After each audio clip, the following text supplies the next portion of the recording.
Hello, everyone, and welcome to this episode. It's started. There's no music. I don't know why that is. Well, maybe it's because there's a reason for it. Because I'm MBZ. I'm here. Welcome to the show. I'm joined by Bally, who's here as always. For always and ever. Hi, Bally. How you doing? I'm doing well, MBZ. So yeah, I'm. This feels very strange. Let's start by saying I'm not going to be on the show for a little bit of time. Yeah. So this is just like a false opening. I'm not actually going to be on today's show. Yeah. I fired Bally, a few minutes ago, and so I just haven't been pulling my weight. He hasn't recently. been doing the work. Hasn't been playing enough video games. It's a bad time. Bally, do you want to tell people why that is?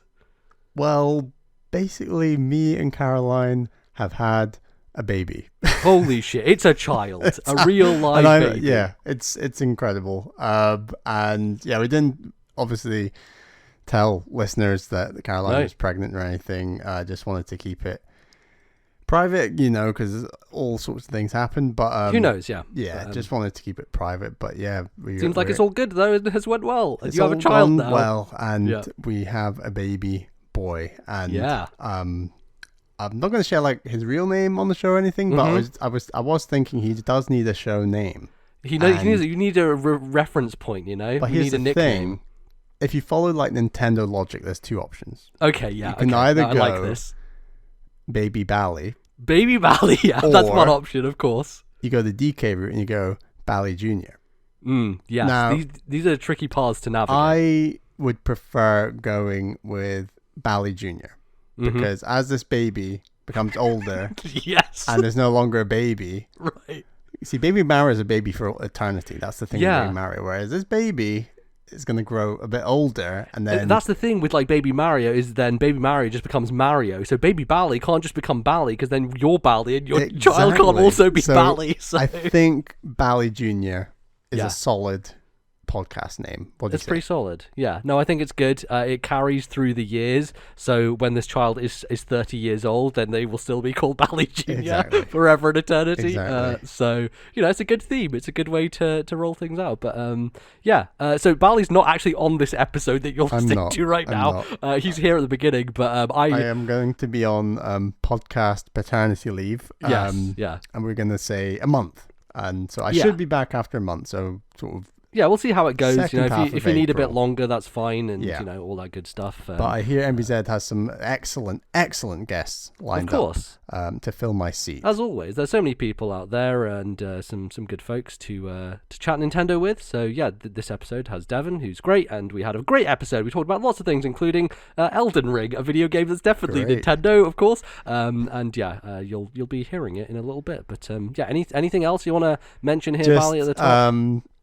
Had a really exhausting day today, and it was like I was already like 4 dirty soiled nappies like deep on day one, and it was just that's impressive work, man. As a dad, putting it in, getting there. And I think the 4th nappy broke me because I'd done 3 soiled, and when I say soiled, I'm talking like shit, like real legit shit. And for those who don't know, like newborn babies have this stuff called meconium, and it's basically their shit is black tar, basically. Oh my god! Yeah, so because it's like in them from Are you sure that Caroline didn't give birth to venom? No, it literally is that kind of stuff. Honestly, if you don't know what I'm talking about, Google meconium, and you will be. Not sure I want to put that in my Google history, but surprised. If listeners out there want to, then go ahead. But yeah, so I'd already done like 3 meconium nappies, because I should say Caroline had a C-section, so she's been pretty out of it. So I was the one changing nappies in the hospital today, and. Yeah, the 4th one is like, oh, here we go, another meconium in the space of like a few hours. How is this even possible? I've got the dirty nappy. It's all done. All the crap is wiped away. I've got that clean new nappy, and I should say that like in the hospital, we basically changed them on their bed. There's not like a separate changing table or anything. So I was like changing him on the bed, and I've got that fresh nappy ready to go. By the way, nappy is the same thing as a diaper for Americans. Of course, yes. No, that should be very pointed British, out. Very British. got that fresh nappy ready to go. And then the fountain just starts. And I'm on my 4th one of the day, and he has just completely soaked his entire bed. And I'm like, Caroline's to the right of me. She can't help. She can't move. I'm like one hand with a pile of dirty like wipes from just clearing up the mess, and my right hand has the fresh nappy, and I'm like, I can't even. So I called the midwife. She helped me out. She changed the sheet. I finished my job getting that nappy done. And it's all good. It's been a long day, it sounds like, for you. Long day. The day started at 5:45, so. And this is why you need a break from podcast, Bal. You need to, not play any video games. It's it's just too exhausting. Got too many nappies to change. So I'm bowing out for the time being. But I will be back, and I'm sure I'll have some interesting stories upon my return. I look forward to them greatly. I look forward to this new era as we go forward. But we'll guess we'll just cut to the actual episode now, and there you go. That's what's going on. So we'll see you soon, Bally. Back on the show. Here we go. Looking forward to it.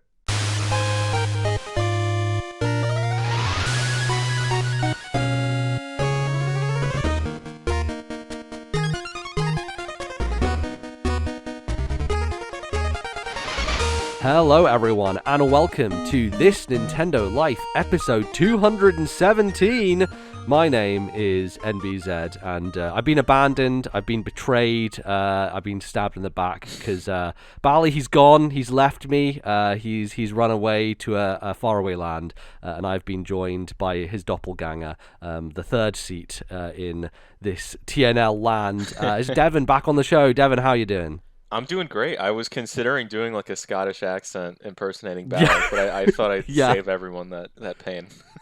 It's hard to imitate Bally's accent because it's a very light Scottish accent. It has like a lilt to it, and so it's not like you can't go the full stereotypical Scottish with it because it's just not the same, No, no. I admire you trying there, or at least attempting, telling us that you were going to try anyway. I took the high road. I think that's what happened. Yeah, exactly. Yeah, that's what we should all strive to do. Bally's not here this week. He is away, and we can figure out timing. So it's all good, all fine. But we'll hopefully have him back soon. But Devon is here to fill in, to talk about video games with me, because we can't stop this train. Nintendo, they keep going. Video games keep going. It keeps on happening. How's things going for you over there? We're doing this at a weird time of day. It's very early in the morning for me, and late at night for you because there's an 8-hour time difference. But how's it going, man?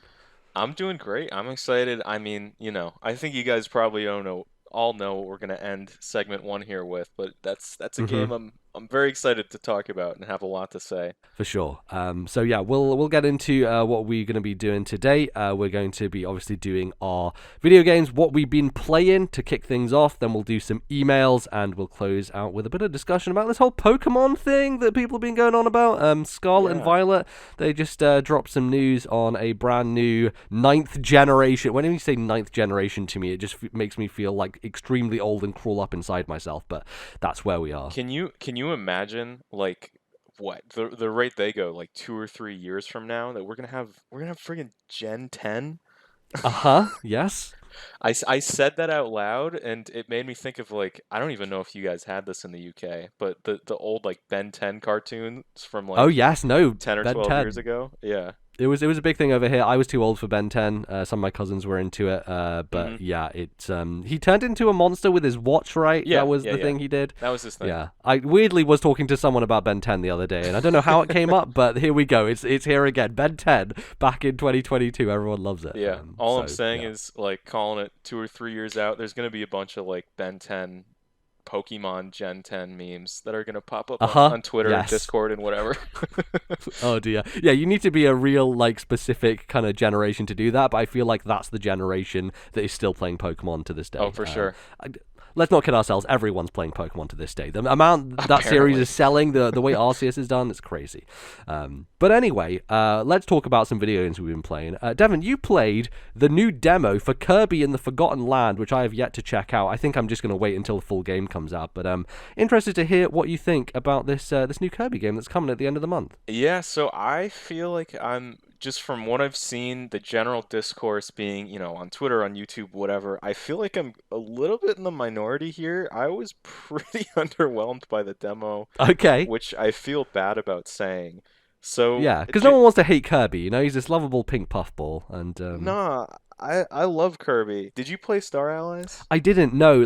My history with Kirby is generally I have played all the weird ones, by which I mean Canvas Curse and Rainbow Curse and like Mass Attack and all the ones that are not really Kirby games, because regular Kirby games to me are not as interesting generally. And I think the thing that has got a lot of people excited about this is it's 3D, right? So it's doing something slightly different. But there's also that thing of, I feel like people, when they look at this game, are like, oh, it's going to be open world Kirby, or it's going to be like Mario Odyssey. And it's level based, and they showed that in trailers and stuff, but I think people are still kind of running away with themselves for what this is. So I still have my expectations in check. I'm just a little bit more excited than I usually would be, I guess, for a Kirby game. So I may have even said this on the podcast before, but growing up, my favorite, like everyone, was always Superstar, and that's the one I have the most nostalgia for, in particular with that DS remake. But everyone listening that hasn't played it, please play Planet Robobot. That's I think the pinnacle of the series now. That game is like way better than it should be. No, that's really good to hear. I've been meaning to play both Triple Deluxe and Robobot. They're on my list of 3DS games to get before the store disappears forever. So, we'll definitely be trying to check those out. That goes pretty expensive physically as well these days, Robobot. For some reason, it's hard to find. So, but Triple Deluxe is part of Nintendo Selects, so you can get that one a bit cheaper at least. Yeah. Robobot's expensive. That was like 2016. It was like right before the Switch came out, I think, or maybe right. It might have been early 2017. I think it was late 2016. Yeah. But yeah, check out both. I think Planet Robobot's a lot better, but play Triple Deluxe first, because it's kind of hard to go back to that game once you've played Robobot, because it is a sequel. Anyway, that's getting off track. But this game so far is, and again, the demo is 3 levels. It's like your tutorial level, 1 real level, and then one of the boss fights that they showed, like that big ape monkey guy from the first trailer. So it's a little bit of a slice from the game. Obviously not the full picture, but it just, so far, it feels like exactly what you would expect. It's not something, not that I expected them to go this far, but it's not like a, Super Mario World transition to Super Mario 64, kind of like we're bringing elements of the original game, but presenting it to you in this new package with, a new formula. This is literally, what if we took Return to Dreamland, which has kind of been the formula of Kirby since that game came out, which I think has a completely different name in the UK, doesn't it? It's something slightly different. There's always weird UK/European localizations. So they don't do it as much anymore, but they still sometimes randomly will do it. Like with the new Mario Strikers games in America, it's called Battle League, but in Europe it's called Battle League Football. They put football on the end of the name. As if you wouldn't know. As if we wouldn't know, but they couldn't do it in America because that's not what football is in America. So one of my favorites was, I remember the Mario and Luigi game, like Dream Team, was Dream Team Bros for you guys. It's like, what? Yes, it is. Just it's so ridiculous. I don't know. Push mode became pull blocks. It was a whole thing. I think pull blocks is a better name, but anyway. So this just feels like if you took that Return to Dreamland formula and just added a third dimension. It's just like you can move left, right, forward, and that's kind of it. One of the things I'm looking forward to the most, which you actually unlock once you complete the demos, and you can like play the 3 stages with some of the expanded copy ability, is the whole, I don't remember what the name of the mechanic is, but the like forging. The mouthful mode?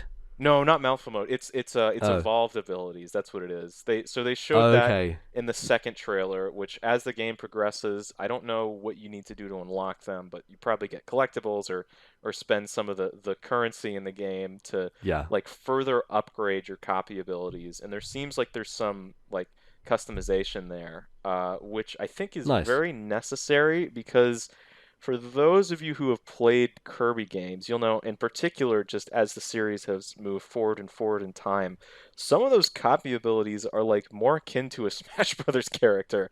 Like the fighting ability and stuff. There's like the fighting ability, I don't know when they introduced this. There's a literal like half or quarter circle input that you can do to have a Hadouken. Like Wow. there's lots of depth to this, but so far in the demo, like I used to fight the boss, the big gorilla guy, I used the ice power up, which is like a series staple, and it wasn't previously available in any of the other stages. And again, there might be things that I just haven't figured out, but so far there was only one input, and it was just press Damn. Y to like blow your ice breath forward. And in previous Kirby games, you could hit the pause menu, and it would have like a whole list of all the different abilities that you could do with your copy powers. Because some of them, with how complex some of the powers are, you're sort of bound not to figure out. And maybe that exists in the full game. It doesn't exist in the demo. Hmm. So, you can move in 3 dimensions, but at least the base copy abilities, this could change with the evolutions, but the base copy abilities seem simpler than they have been in a very long time. Um, That's interesting because having not played a lot of Kirby games, I wasn't aware of that they had a lot of kind of moves associated with them. oh But yeah, I yeah. guess like the N64 game is the one where I thought like, oh, this is probably the most complex it gets because that one is a lot of combining two together, hmm right? So you get one and then you get another, and it turns into Darth Maul's lightsaber or whatever. There's some crazy stuff that goes on with crystal shards. I think that game is, but Yeah. yeah, that's a shame. That one actually, if I remember, was in some ways kind of a step down from Superstar, because Oh, okay. In Kirby's Adventure, from what I remember, which is the first Kirby game to have, the whole copy ability thing. It's basically just like you hit B and you do an attack, and that's it. And even though there are the combining of abilities in Crystal Shards, again, Kirby purists might be able to correct me because I'm probably wrong. But what I can Hmm. remember about Kirby 64 is it's the same thing. It's just like you combine the abilities, but there's only one like attack per ability. Right. And Superstar introduced the whole thing of like there are tons of different moves you can do with one ability. So you're not just hitting Interesting. attack button and, seeing the same animation play every time. And it really just Yeah. adds a fluidity to the Kirby games because people will tell you, and I think they're right when they say it, it almost feels like a fighting game, without the difficulty, and you're fighting like stupid little, you know, Waddle Dees and whatever, instead of Yeah. like Ken and Ryu.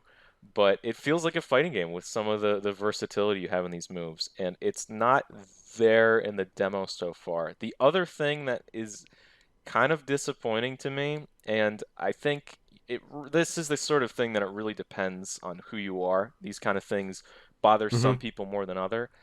And that's the fact that the frame rate does not seem particularly stable to me. I'm not Hmm. Digital Foundry, so No.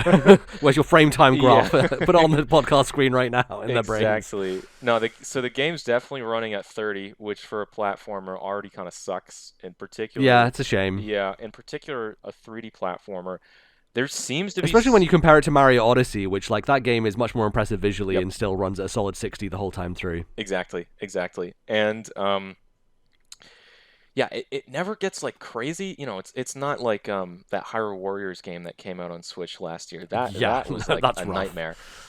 Yeah. But this never gets to that level. But it probably dips to around 20 sometimes. And the really Okay. jarring thing is, so again, I'm not a technical wizard. This is just my speculation. I have a feeling Hmm. Digital Foundry will probably end up doing a video on this game.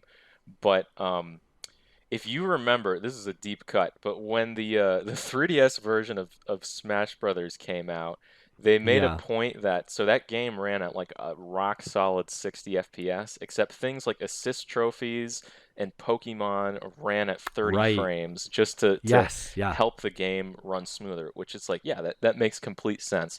Some of the animations in this game, like Kirby transforming or going into mouthful mode or whatever it might be, seem like their frame rate is slowing down, just the animations, so the game can keep a consistent 30. So you'll see enemies that are like not even far off in the distance, like pretty close, that are running at like 10 FPS.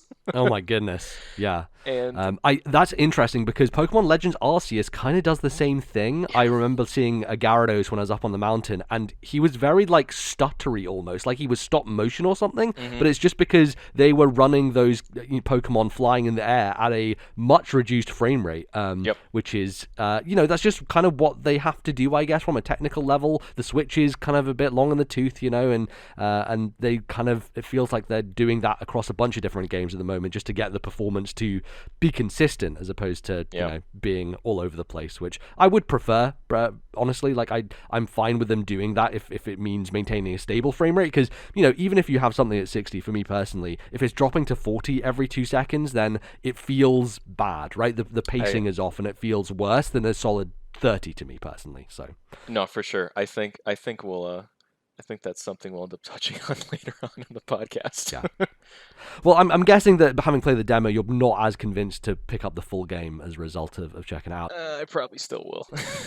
Okay, all right. Well, Nintendo have us, don't they? They really do. I'm still interested in playing it personally. I think that for me, the mouthful mode stuff really convinced me of like, I just want to see the dumb things that he absorbs, right? Me too. That seems like a very fun thing to do. And I guess there's just the car in the demo, right? That's the main thing that he has. There's the car, and there's the vending machine that you shoot like little soda things out of. There's actually a trailer for the game that plays once you finish the final stage in the demo that shows nice. a couple of things that weren't in any of like the YouTube trailers. So that was interesting. Like, it got me a little bit more interested. I feel like I don't know, maybe I'm being a little bit too negative on this game, but it just wasn't like, after what, 20 something years that Kirby had the chance to go to 3D, it feels like there should be a little bit more than just this is the 2D games we've had for the last 10 years, but you can, move in 3 dimensions. Yeah, no, I think it makes sense. It's one of those steps where for Nintendo and for Hal and whoever's making this game, obviously making a 3D game for the first time in this series is something that they just wanted to get over the hurdle, and it almost does feel like Pokemon Legends Arceus of like, okay, let's figure this out, and then in the next one maybe we'll take it a step further. Yeah. And hopefully, this does well, because I think a lot more people, this is definitely going to sell better than Star Allies, I'm pretty sure. Like, I feel like a lot more people... I don't know, I think that Kirby's one of those games that it always like creeps up on you. You don't realize how much it sells until you look at the sales number and you're like, holy shit. Like, Canvas Curse or whatever it is on Wii U. I don't remember what that one was called with the Canvas Curse Rainbow sequel. Curse. Rainbow Curse. Yeah. It's like that sold like 1 million I'm making that up, but that sold like 1 million? Like what? Yeah. I mean? Speaking of localized names, I think that's Power Paintbrush in Europe, and also Rainbow Paintbrush is the sequel. So yeah, just to wrap a bow on that whole conversation.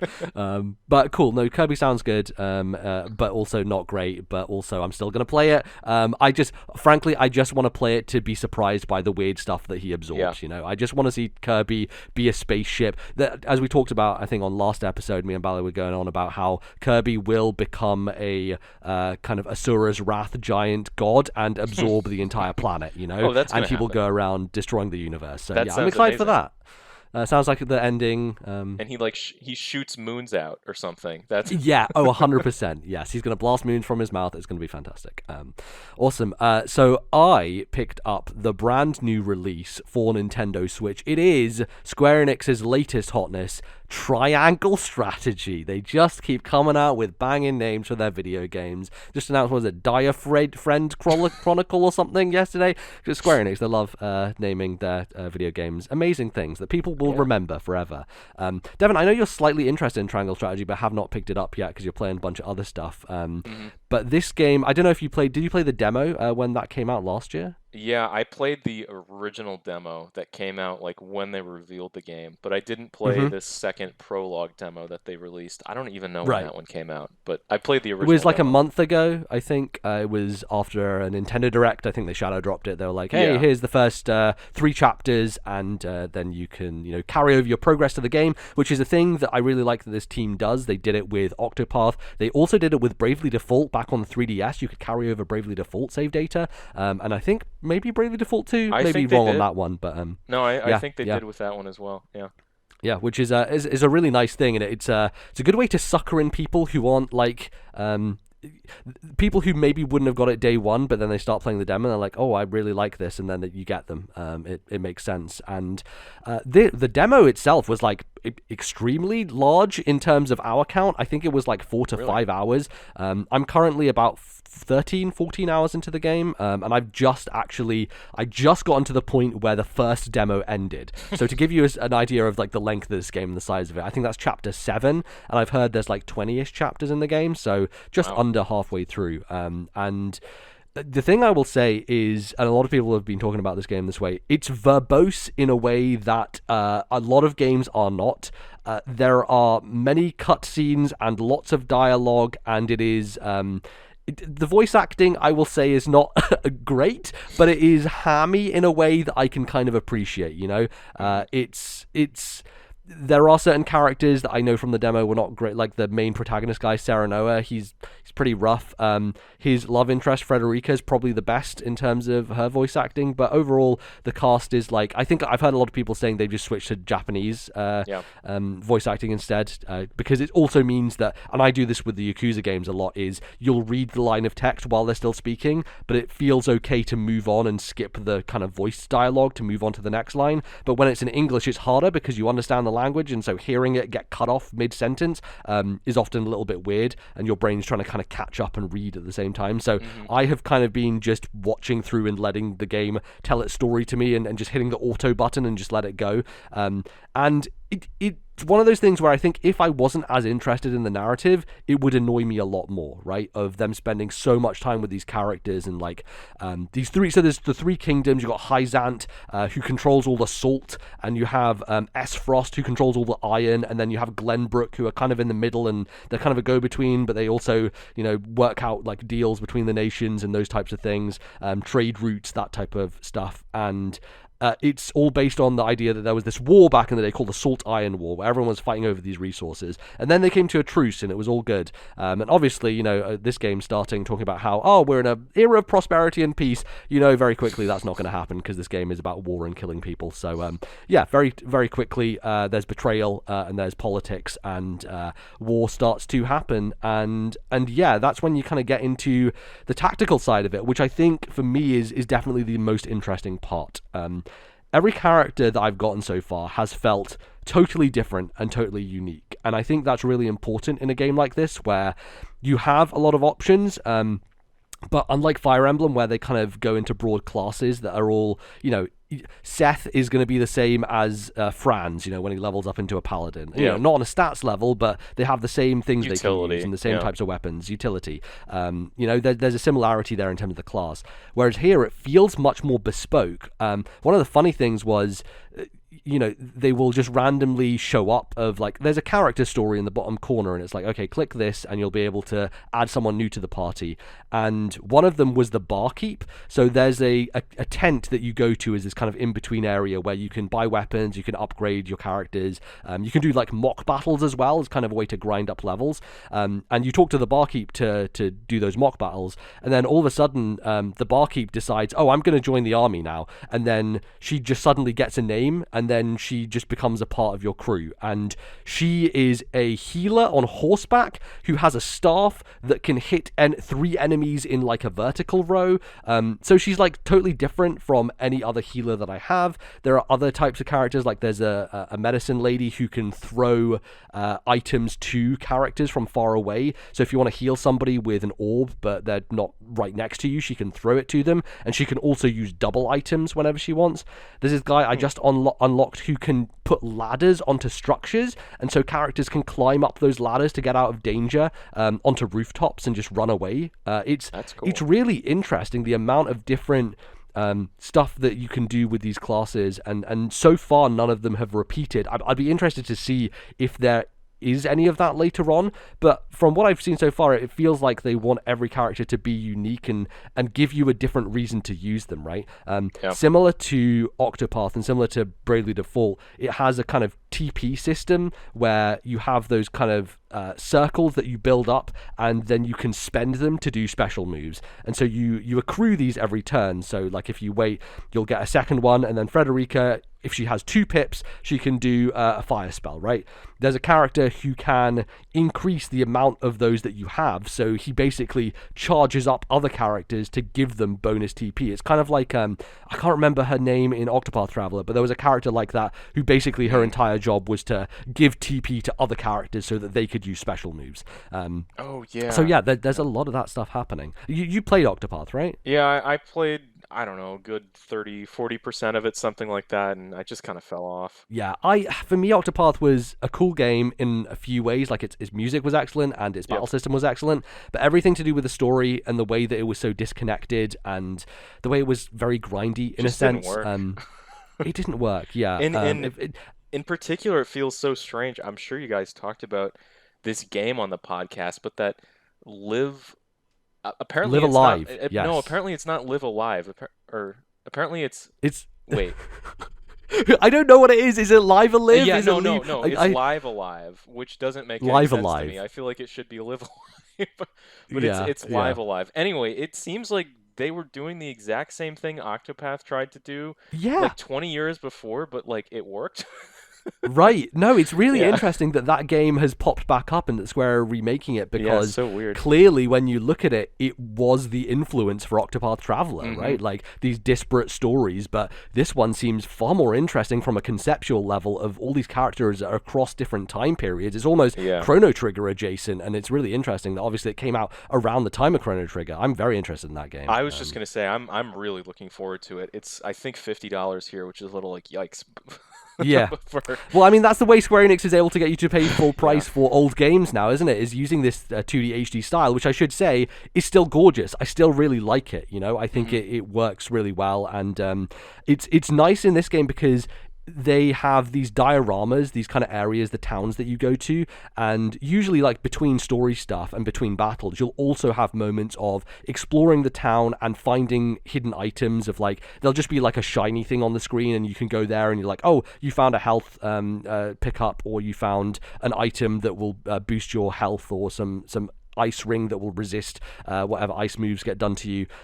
But then you can talk to NPCs around the town. There are certain characters you talk to with like green exclamation marks over their heads, and they'll bring up this kind of choice thing of morality, something and something. I don't know. There's the 3 things that you have to. That's why it's called triangle strategy, because there's 3 kind of paths that you can go down with what your character chooses. But you choose dialogue options, and that plays into the whole kind of voting thing that happens, where there's kind of splits in the narrative of, okay, we need to make this decision. And this was in the first demo of, do you want to save the prince, or do you want to hand the prince over to the invading army?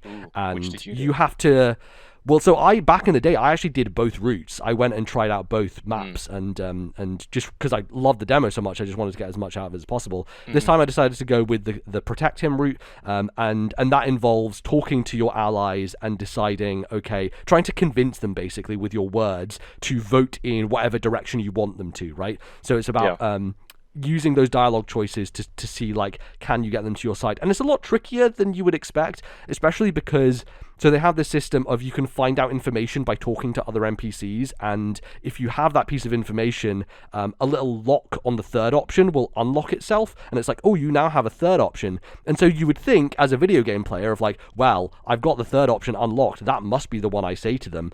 But oftentimes it's not. Oftentimes you do have to be quite considered about what approach you take with each character, and you have to kind of think about what type of person they are, because otherwise they will not listen to your advice, and they'll vote in the opposite direction. So it's cool they add a bit of that narrative layer into that part of the game as well. And I've been enjoying that stuff quite a bit. I don't know if it'll get long in the tooth and if it'll get predictable.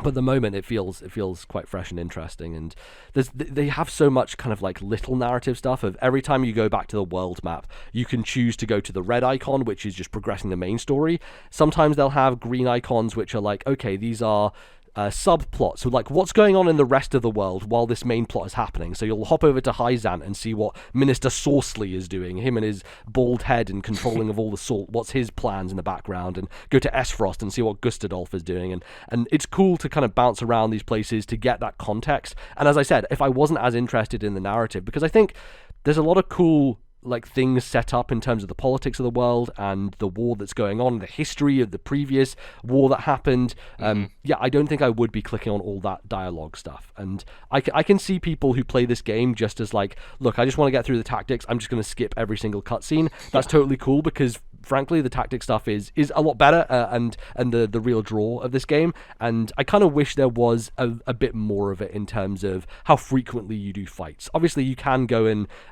go to the barkeep and take on these mock battles, and those are good for leveling up. But yeah, there's not as much of it.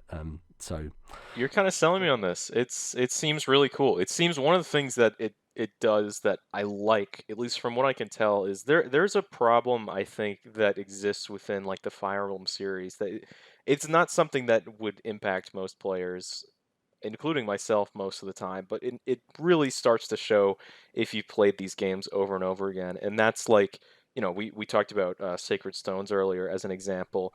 If you want a paladin and you have friends on repeat playthroughs, sometimes it's like, well, I have Kyle and Ford here. Why the hell would I even use them when I've had Franz for longer and he's just better? Right. Yeah. You know what I mean? And it seems like they're giving these characters more sort of individual attributes and skills that makes them stand out. And, even if like from a meta perspective they suck, they still do something differently besides just a slightly different stat distribution with, characters like that.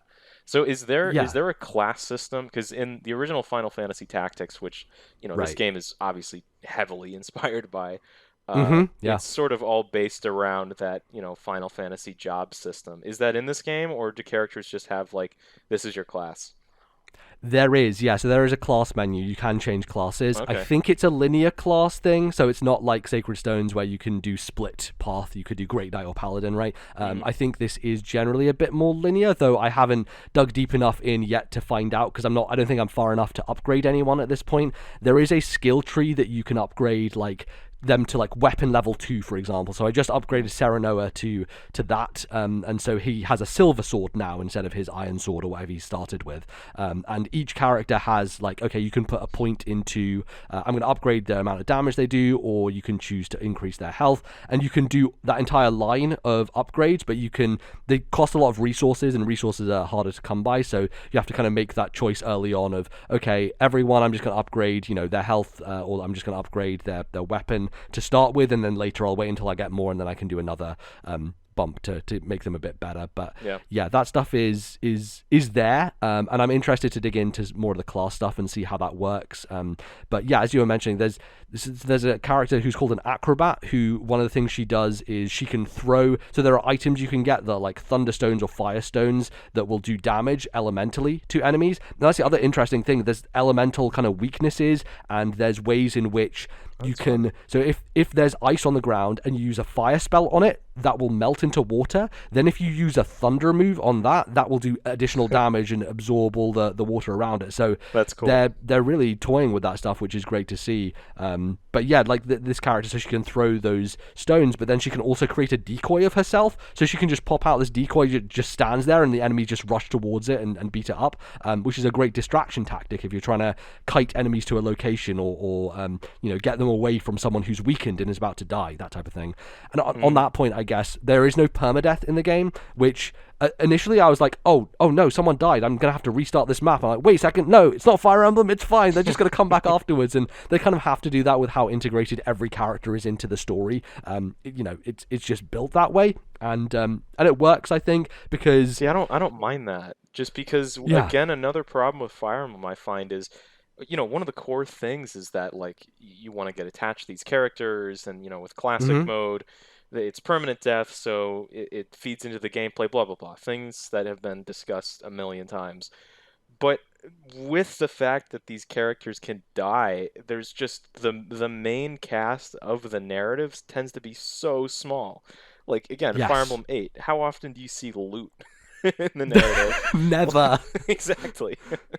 Shout out to Loot, though. Loot's good. Shout out to Loot. But the reason for that, I can only imagine, is it's like, well, we don't know if this player is going to have this character alive or not. Right. so we can't make her critical. And they get away with it with if like Eric or Ephraim dies, then it's game over, right? Yeah, Like sure. that's how they make it work. Or So a couple of yeah, characters, like I think, like Path of Radiance, if Soren dies, I think it'll just be like, oh, he's injured, he can't battle. yeah, Like, he just ran away from the yeah. battlefield. Let's just put him onto the sidelines. Yeah, Yeah, exactly. yeah. That's what they do. And yeah, I'm fine with it, honestly. And I think the game challenge wise has been good so far, and I've been like, okay, this feels great. And then I got to chapter 7, and let me tell you, Jesus fucking Christ, they ramped up. So chapter 7 was in the original demo, and I didn't have much trouble with it back then. It feels like they've ramped it up significantly to the point where I was like, oh god, I don't know if I can beat this. Like, I was getting my ass absolutely handed to me. It's this chapter where you have to burn down buildings in the village in order to do AoE damage, basically, but you have to wait until enemies are kind of like in the right range. But if you do that too early, then they'll just spawn a bunch of reinforcements really fast and they'll kind of overwhelm you. So it's this balance of like, okay, when do I burn these buildings down? Like, can I kite them up to the top? There's this main character of Laura who is like a general who is extremely powerful, and she has like 400 HP, where like every other character has like 30 at this point in the game, and so she's like extremely ridiculously strong, to the point where it's like, okay, the best way to kill her is just to bait her into one of these areas and just burn her alive, essentially. And yeah, that's what I had to end up doing, was like burning the buildings and like slowly kiting people around, and really using tactics more so than the raw strength of my units, because I was a little underleveled going into it. But here's another really nice thing that I love about the game, is even if you fail at a map, if you die and game over, your characters retain all the experience that they gained last time. And so if they leveled up on a map and you lose, you still have that. So it feels like the time is not wasted, which is awesome. Like it really encourages you to play through the whole thing and not like turn off your Switch and reboot it, because that happens. And then it doesn't take away any of the items you use either. So it refills like all the items you would have used during that map. So the game is very generous in that way, which is good, because like when you're banging your head up against a wall. Yeah. For sure, yeah, and when a game is this long and this verbose, you definitely don't want to be, replaying or going into mock battles all the time. And you obviously can do that just to level up certain characters, but it's a great thing. And obviously, there's all the kind of tactical stuff with being in front of an enemy and someone else is behind them, and they do a double attack. If one person attacks, they do a back hit. You get crits from the back. So yeah, I've been enjoying a lot of the tactical strategy layer of it, and it feels like a lot of the maps are built with that in mind, as opposed to just like, oh, your characters are really powerful now, like they're over leveled and they can destroy anything and they take barely any damage and they dodge all their moves, right? It feels like the tactics is much more emphasized, which I appreciate, because I think it's doing something slightly different than some of these other games are in this genre. But yeah, overall, very much enjoying it. I'm still relatively early, I would say, having done chapter 7, but yeah, I'll probably play a bunch more of that before next time and talk about it then. But That's great to hear. I'm very excited to check this out whenever I get the chance, after all the million other games that are coming out. Of course. Yeah, speaking of million other games, you seem to have been hooked on a very small game that became very large very quickly. Yeah. Tell me about Vampire Survivors. This game just like blew the hell up, didn't it? Like it really did. Can't even believe. Last time I checked, there were like 60,000 ratings on Steam, overwhelmingly positive. It's probably way more than that at this point. But yeah, this game's like kind of stupid. I have heard. I mean, it's fantastic, but like it's dumb. If you play it, you'll understand exactly what I mean.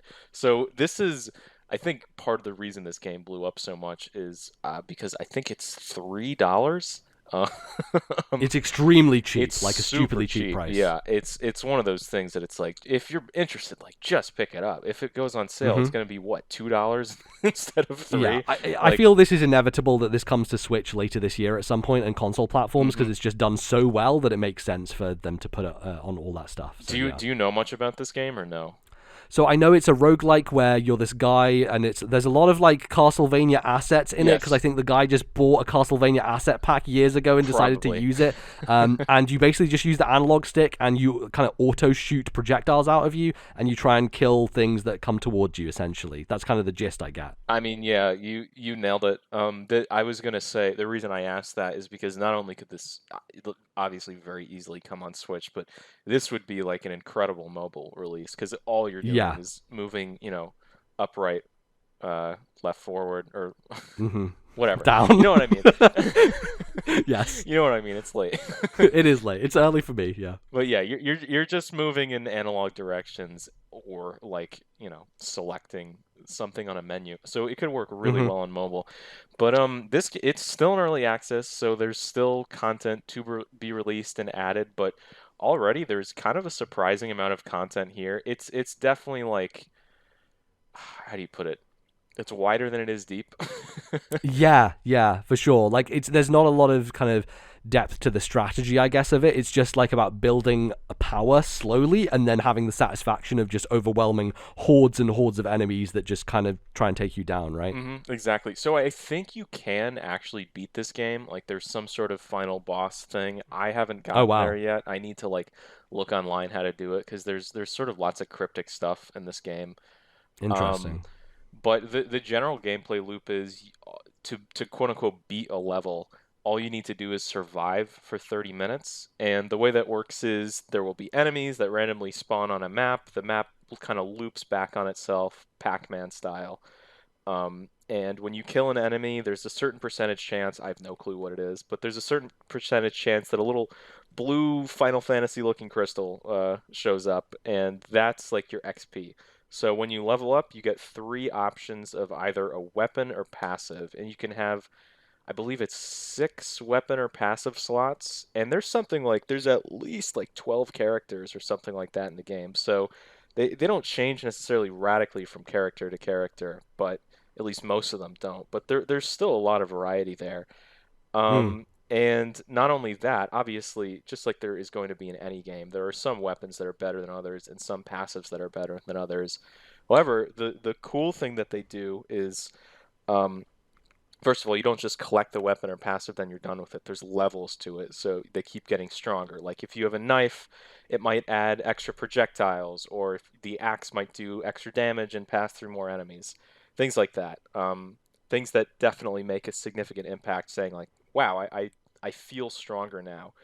But the really cool thing that they do is they have evolved versions of weapons. So like for the axe, for example, for the axe to reach the evolved form, so instead of it just throwing a couple of axes, to the top of the screen and they fall down, Castlevania style, you get this Yep. kind of like huge, like 8 or 10 axes that like spiral out from you.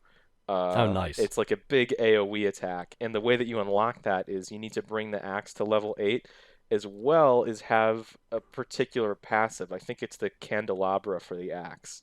So it gets you to use different weapon passive combinations that you might necessarily not use. It's sort of similar to a Hmm. system like you played Hades. It's sort of similar to Hades, like when you're going for duo boons, where you need to pick up, Got you. particular powers from each god to unlock that duo boon.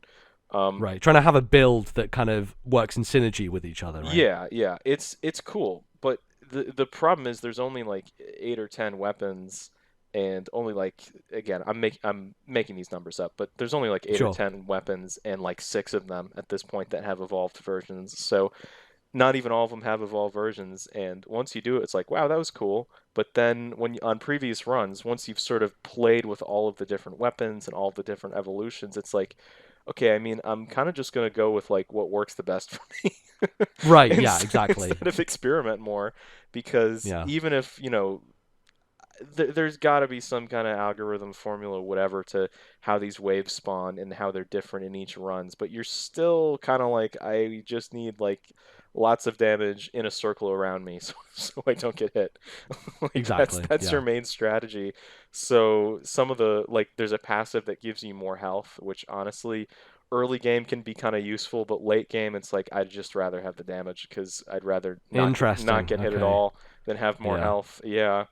Yeah, Um, because I mean, if you're not getting hit, then who cares if you got HP, right? Like Yeah. that's kind of the way it goes. Yeah. Exactly. And since there is no attack, you're just kind of, it's an auto attacker. So you're just sitting there moving around, collecting these little XP orbs or dodging Yeah. enemies or specifically trying to hit them sometimes.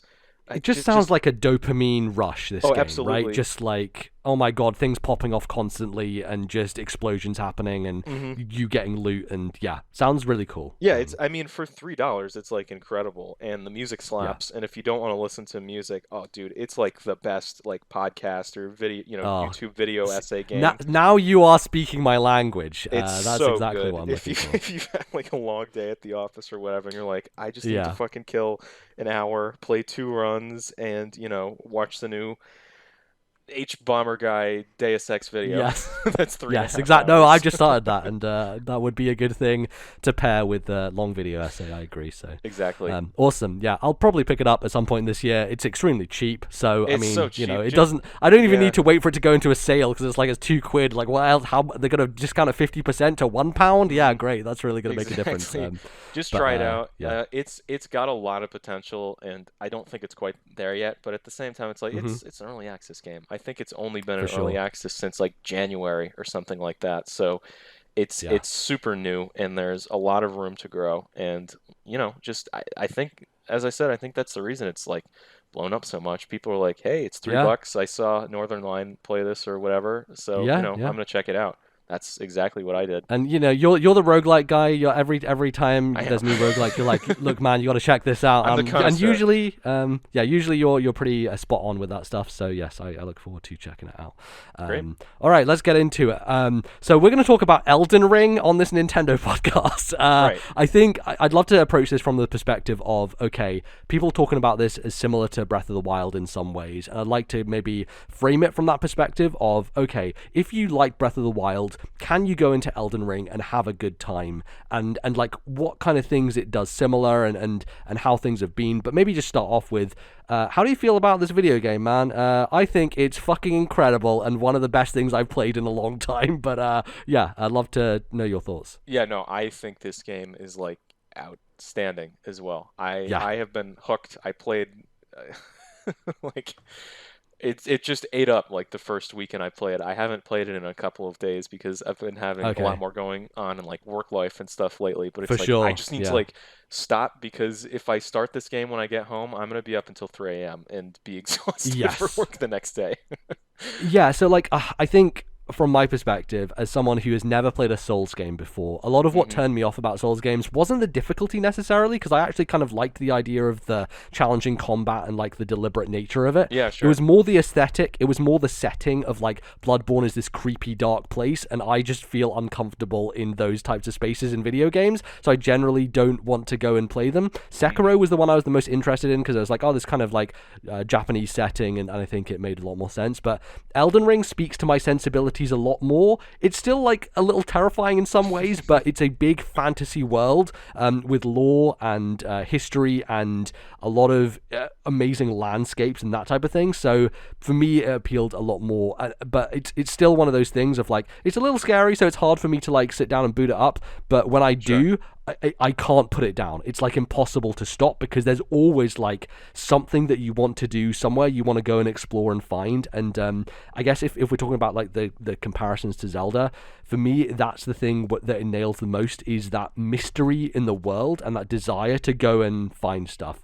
I know that you obviously are not as big a fan of Breath of the Wild as a lot of people. But yeah, I think that the games are doing things very different in terms of the core mechanics, right? For me, Zelda, the appeal is lots of puzzle-focused stuff in these mini-dungeons alongside a physics and chemical engine that really work in sync with each other. Whereas Elden Ring is far more combat-focused and far more kind of narrative-focused in this non-linear, like, interesting way, and, like, uncovering secrets and stuff like that. It's both more and less narrative-focused, because you don't have these, at least you have less of these. Well, I guess they're mostly optional in Breath of the Wild, but you don't have those Zelda cutscenes, the 12 or whatever there are hidden around the world. Exactly. But yeah.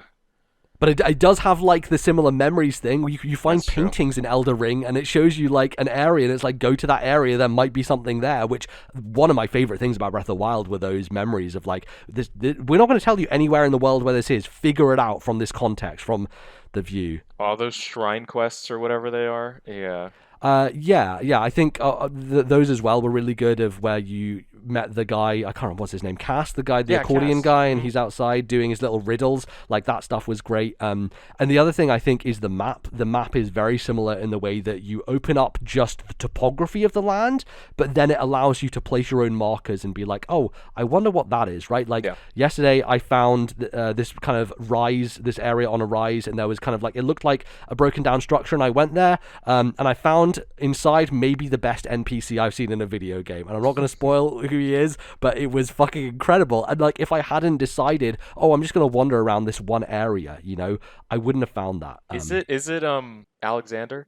No, it's not Alexander. Who I met that guy earlier. That's the pot guy, right? They showed him in trailers. Yeah, he's great. No, it's a guy with a hat. And you'll know when you find him, I guess. But yeah, I there is something about how this world just doesn't tell you shit that is so appealing, you know? Like the way in which it encourages you to just like go places and figure it out for yourself, and then you just come across wild stuff. And I think one of the things that it does really well is, this is probably distilled best in kind of like, I'll tell you the story of what happened yesterday to me, basically. Sure. So usually you, in these games, they're very much like copy and paste repeated content of like bandit camps and all these types of things and underground areas. And even in Breath of the Wild, to some point, you would go to a shrine that was a combat shrine. And it was like, oh, it's going to be the same combat shrine that I did before, maybe a bit harder enemy. But these caves that they have in this game, even though they reuse kind of like assets and like structures and enemies and stuff like that, every single one has something weird or unique going on with it.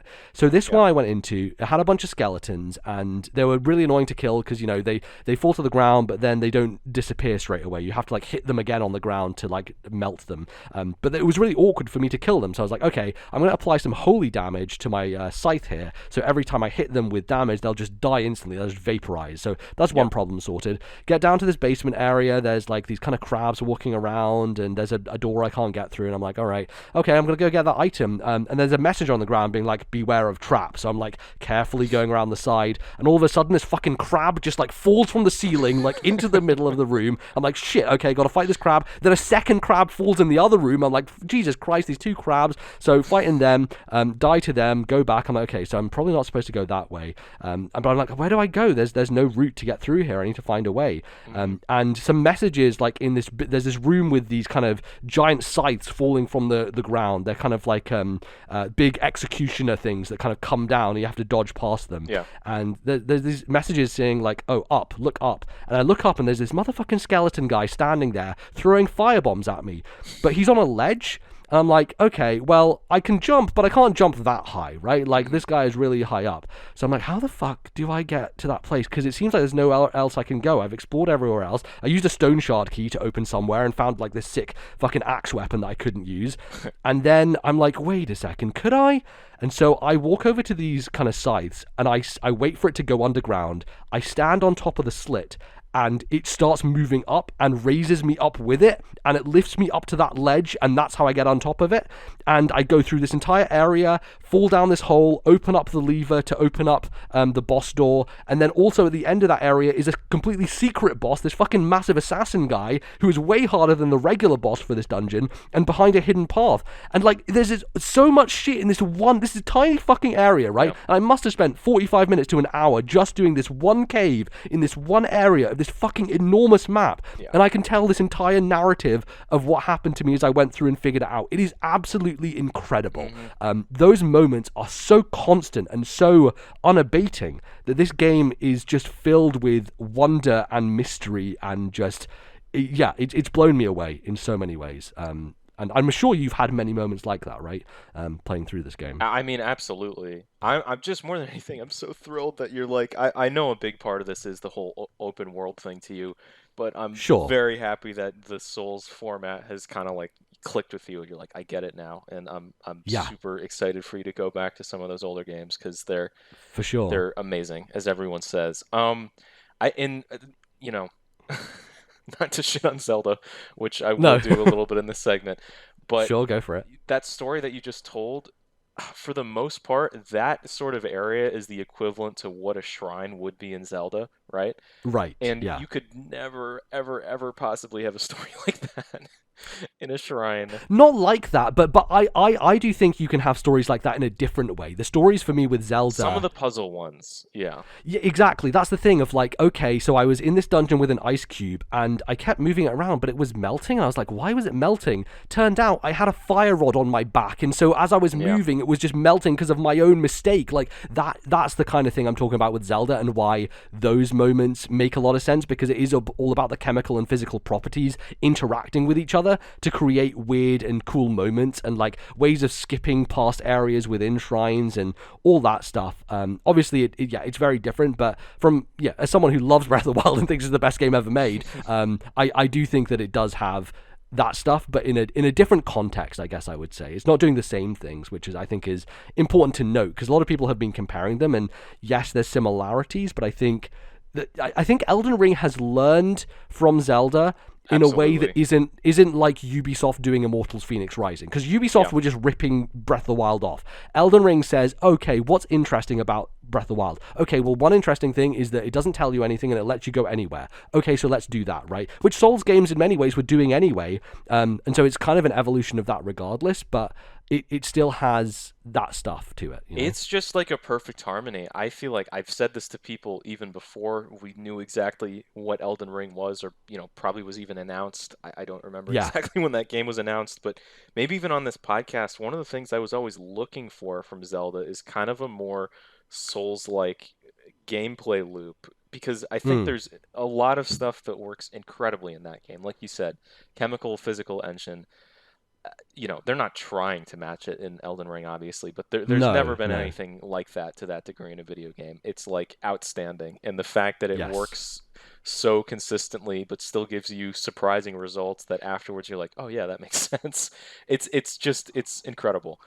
But at the same time, as you said, even though Zelda is, I think, definitely less combat focused than a game like Elden Ring, it still is a big percentage of your gameplay there is combat related, right? And a lot of the times, you can play with the engine, but a lot of the times, when you're fighting your 50th like Moblin Brigade or whatever, that's just a different color than the last one, so they have more HP. You're gonna default to swinging your greatsword because that's the most efficient way to get through it. Or even just like using a worse weapon because you're afraid that your good weapon will break, and so you don't want to use it. Which I get that from some people, but it makes sense. We'll get there. I'm split on the weapon durability debate, because I never felt that way for the most part. I was still like, use the weapons that you have as you have them. Don't just use your stupid little sticks or whatever. But at the same time, one of the things that Elden Ring accomplishes like amazingly that I think was really missing for me in Breath of the Wild is that when you go to these shrines, one of the most fun parts, and I think you'll agree, to Breath of the Wild, in particular the shrines, was going after those secondary chests in the shrine dungeons. For sure.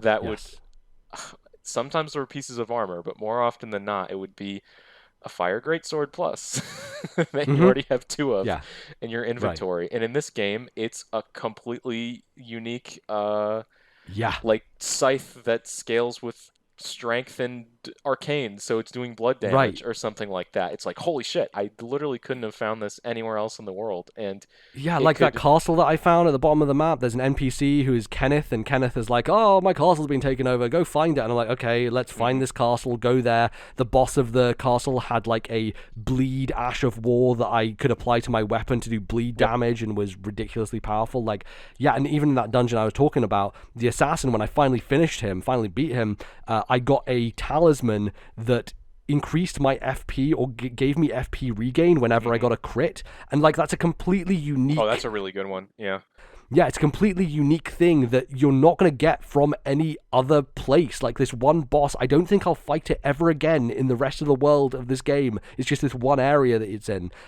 exactly, and that's nuts. It's just the reward. I think the reward, the sense of accomplishment and the all of it tied together of like, okay, I beat this really hard thing and I got something incredibly cool for doing so, is just an incredibly cool loop that you get stuck in very quickly. For sure. And even when you just don't know what it is, it's like, well, I've got another thing in my inventory. I'll figure out later what it does, if it does anything, and probably it'll be quite cool and unlock something. And even so, there is an incredible amount of build diversity in this game. I would say there always has been in this series, but it's taken to the extreme in this game.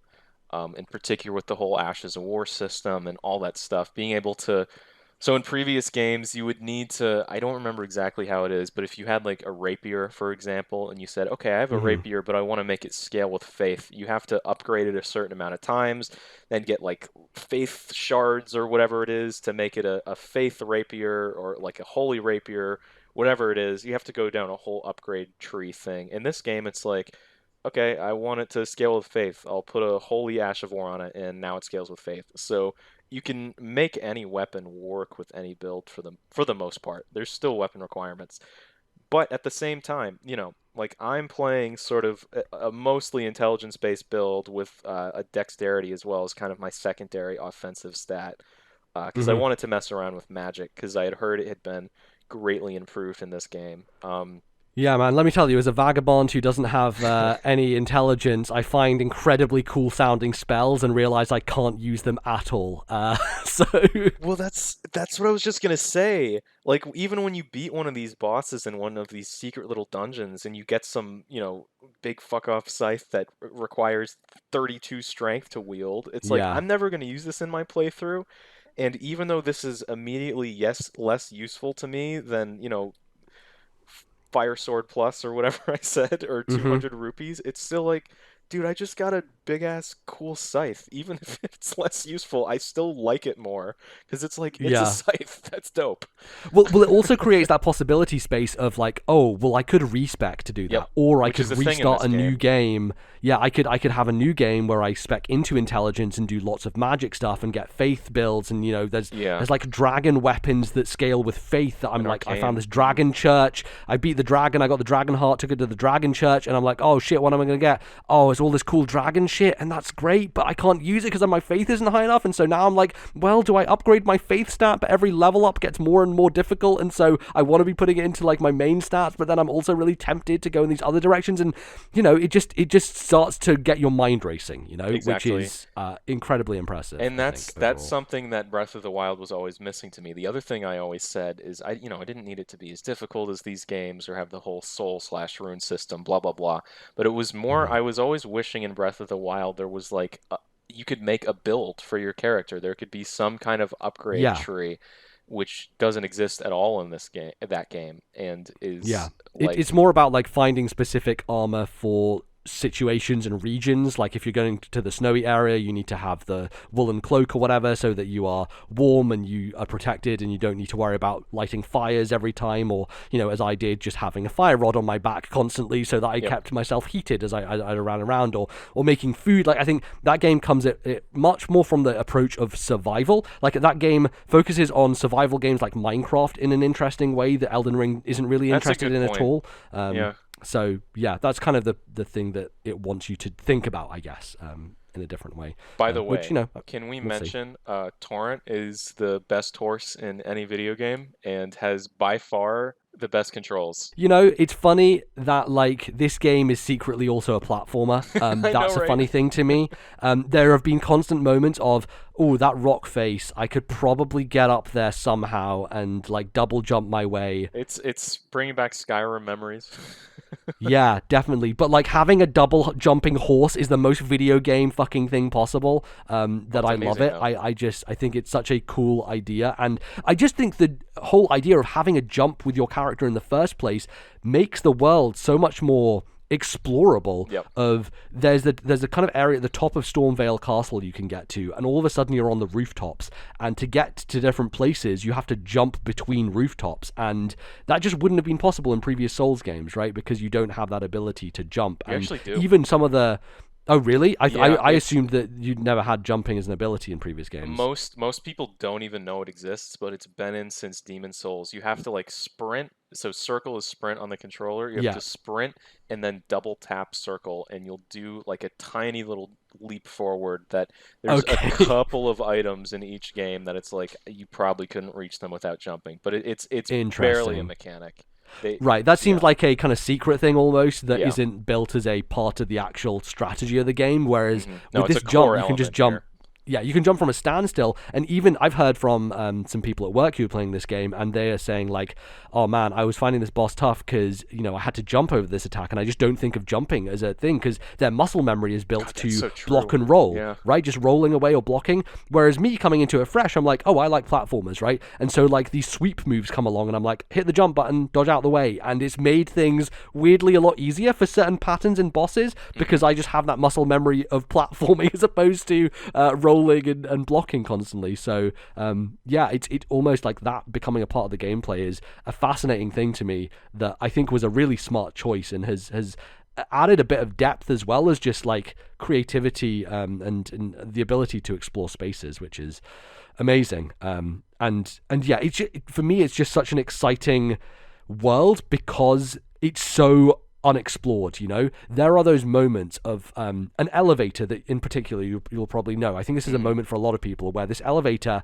it just keeps going down and you see stuff and you're like, what the fuck is happening? And I found this place maybe 5 hours into the game, and then you go to the map screen and you click a stick in and a thing happens and it's like, how fucking big? How big is this fucking game? It is absolutely ridiculous. It's astonishing. It's scary. I've heard there's a second area like that of that size later on in the game. That's another like underground whole region, basically. Yeah, it is absolutely astonishing, and that's the draw, is literally round any corner something like that could be hiding. Like, it's the most innocuous thing, because I remember like going into that building and it's like, okay, it's kind of this small building, let's just go in and see what's in here. It might be another dungeon.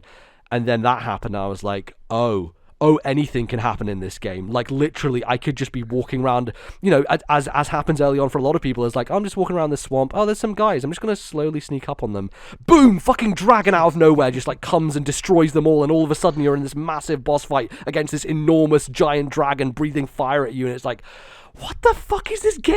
And, you know, getting teleported by chest to, like, early on I got teleported to a totally different region of the map with just, like, red and rotted and the crystal mines, and then I got stuck there and I was like, am I stuck here forever? Have I killed it myself? Is the game over? Do I have to restart? Like, I was very confused and scared. And then I found a chest, like, at the very southern portion of the map, and it teleported me to what I think was the end of the game. I was at this giant fucking palace area where there's the Erd tree was like right next to me and it was enormous in the sky and just like in my face, and I was like, what? And I looked at the map and it's just like miles north, just fucking miles further than I'd been, and I was like, I just don't know what this game is anymore. It's stunning and terrifying and an absolute marvel, and maybe a masterpiece, I think.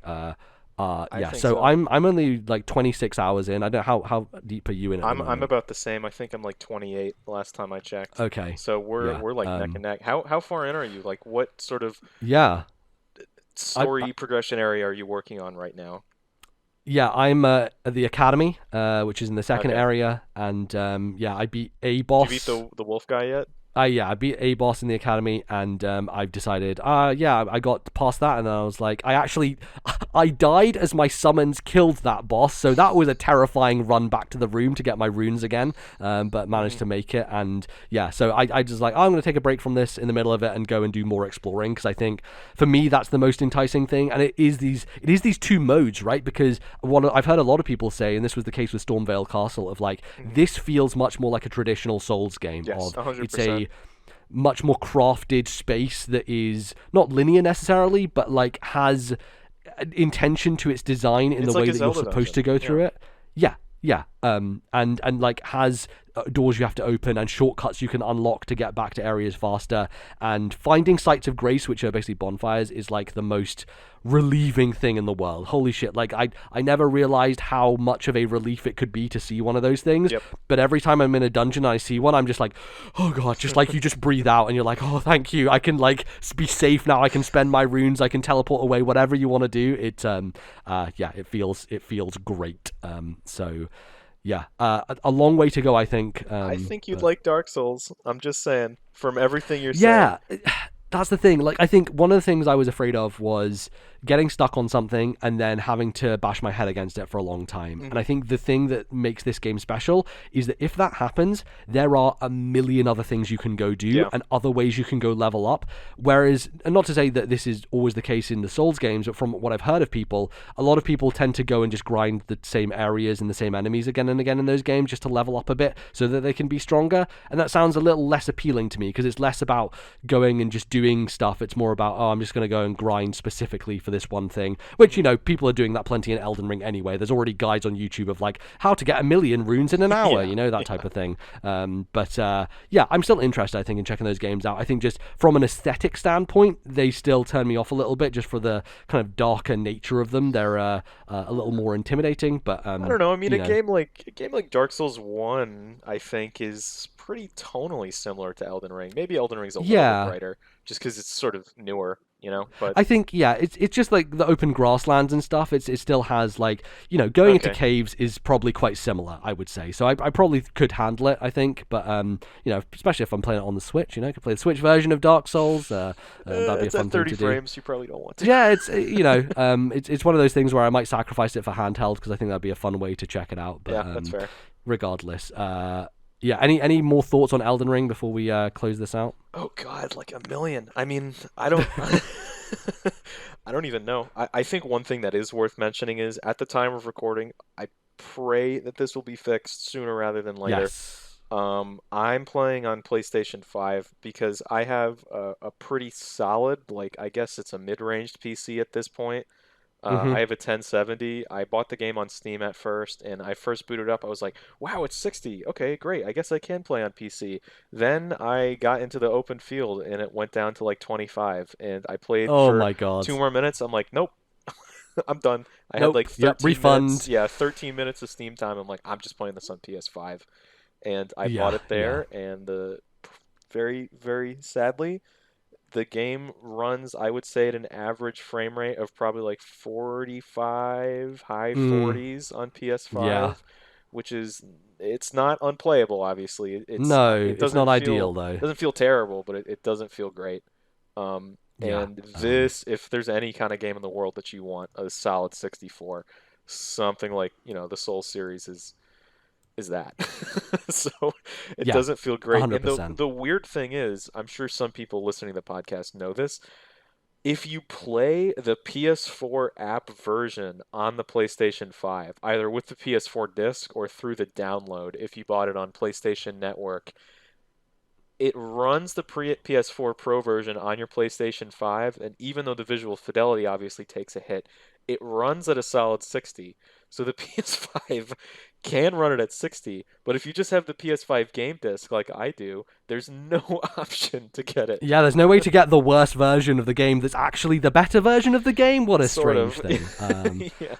Wild. Thankfully my PC is good enough to where I can push through the frame rate issues. It still does the thing where it will Have you had any like crashes or stutters? I've heard the stutters are the big thing on PC. Yeah, I had it crash once, and the game saves everything, so it's fine. It wasn't a big deal.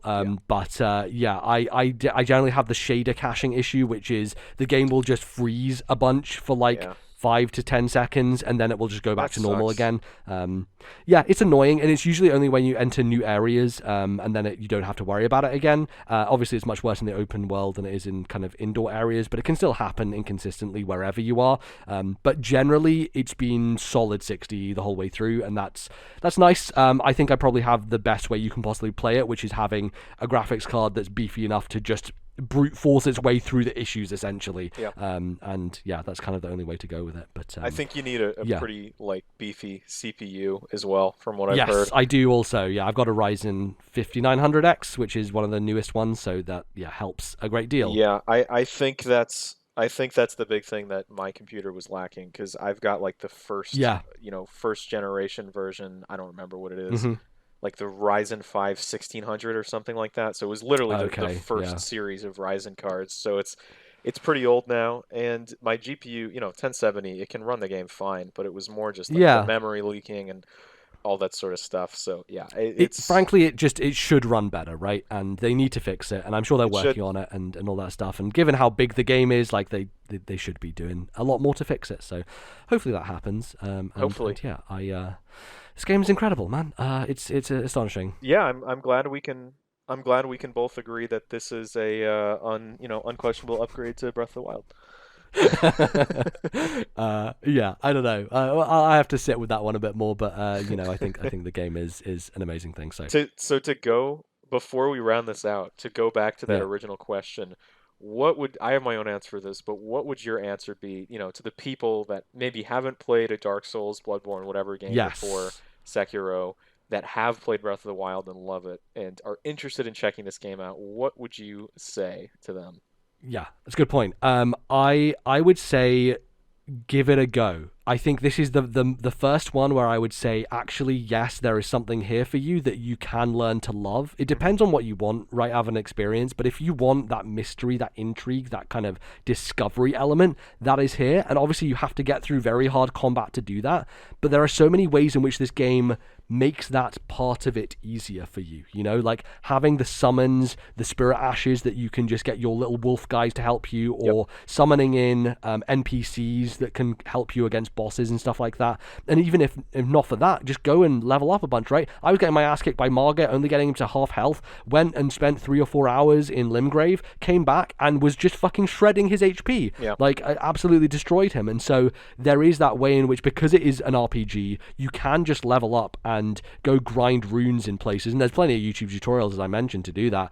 If you don't want the combat element to be a disruptive part, there are ways around it, I think, in this game, far more so than there have been in the past in previous Souls-like games, and I think it's worth getting through that if you want to find the other stuff in this game that's so delightful. And I think at some point you might even become enamored with the combat as well. So I would encourage people to check it out, even if they're hesitant. Yeah. So I think it's pretty clear that I would obviously encourage people to check this out as well. Here are my tips. Here are Devon's pro tips. Yes. Okay, so just like another video game series that we're going to touch on pretty quickly, there are some of the most incredible, most passionate creators and people out here in this community that just want to help you. And there are also assholes on Twitter that are like video game elitists, and they suck. Yeah. So don't listen to them. You mentioned the Wars of Ash. There's a big debate. I've seen people saying that, like, oh, it's cheating if you use those. Fuck those people. Nope. It's not cheating. Yeah, fuck that. It's not cheating. The game gives you the tool. Use the tool the game gives you. I understand that mentality, because as someone that has beaten, I think 3 of these games at least, and played a percentage of all of them, and beaten what's arguably like the 3 hardest from what I've heard, being Bloodborne, Demon Souls, and the original Dark Souls. There is that mentality that sometimes it's like, oh, when I'm fighting a boss, I kind of just want it to be one-on-one and not have that NPC help. But especially your first time through, it's like, dude, just use the tools the game gives you. Don't feel bad about it. It's there for a reason. The other thing I would say is, people in the Dark Souls Souls community, whatever you want to call it at this point, Soulsborne, they have this tendency to say, you need to go in blind to something 100%, blah, blah, blah, just dive head first. I would say I would recommend against that in terms of, going into the world and exploring. Absolutely. Like, in particular with this game, because there is this big open world with these incredible secrets that we've been talking about.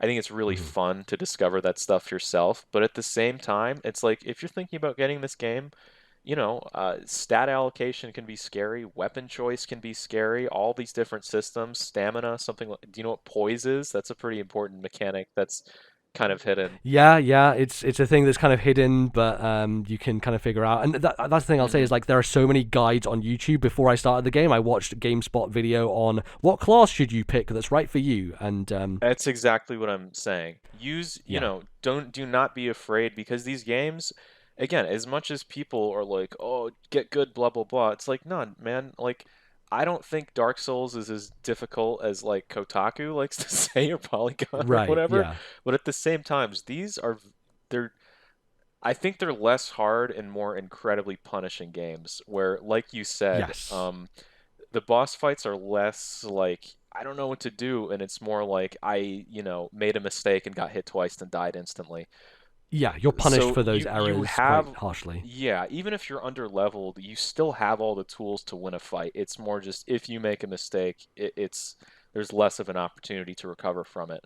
Right, So exactly. use those guides to just help inform those decisions. Like, if you want to, in particular, if you want to build like a magic guide, that can be really intimidating on a first playthrough. So I'd say either go melee or just look up like a guide Mm-hmm. on YouTube to help you get an idea of where you want to go. Yeah, if you're new to this game, I would recommend like Vagabond as a starting class. That's Yep. what I started as, That's kind and of you the have default a one. Yeah. lot of armor, and you have more health and endurance and stuff, which just makes it a bit easier to get into the game and the world and that stuff. So yeah, there's lots of ways you can get in, but you can choose something else, and it's all fine. It will work out in the end, and you can change your build and stuff, as we mentioned before. The other thing I would say is the community just in the game is great, because there really are good. messages. There are messages everywhere, and obviously a lot of them are trolls of like try finger butthole and all of that stuff, which is great. But also, there are hidden paths and walls of like, there's also like, watch out on the left around this corner, and like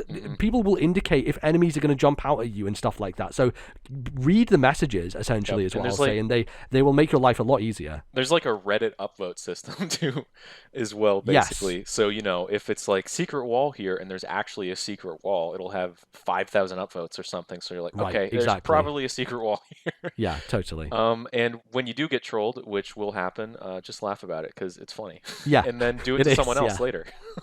Yeah, exactly. Make your own messages. Exactly. Yeah, it It's feels actually- good as well, because you get a boost when someone likes your message, just and you gonna get say like a that. buff in game. You get a so. health boost. Yeah. If it happens during a boss fight, yeah, you get like an Estus flask or whatever they're called in this game, tears, I think, like a tear refill to your health. So, you trolling someone and someone else thinking it's funny and upvoting it might help you win a boss fight.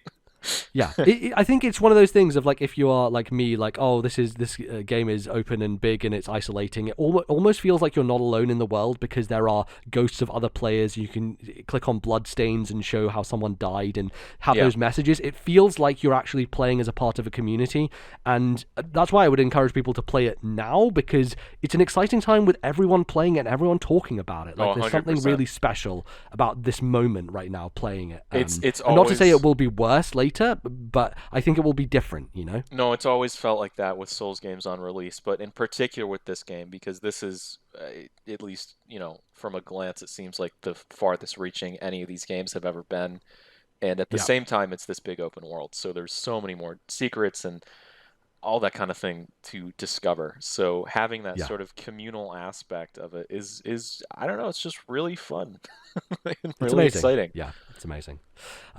Cool. Well, we are going to take a quick break here, but don't go anywhere. We are going to be right back to talk about some emails and some Pokemon. So see you in a bit.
All right, folks, welcome back to the show.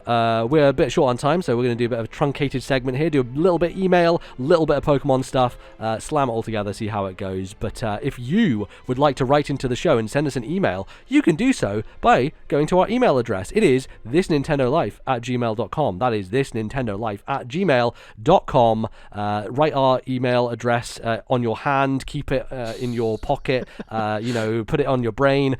Make sure you know it so you can write into the show and send us lovely emails, just like fine folks such as Beaking from Sweden did. And Beaking says, "Hey guys, I heard you were short on email, so I was thinking I could help you out a bit, but with a somewhat shorter email for a change.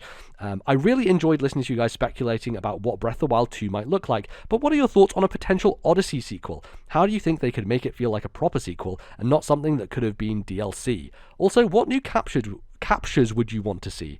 As always, keep up the good work. Greetings from Sweden, Beaking." Devon, you a fan of Odyssey? Did you enjoy that game?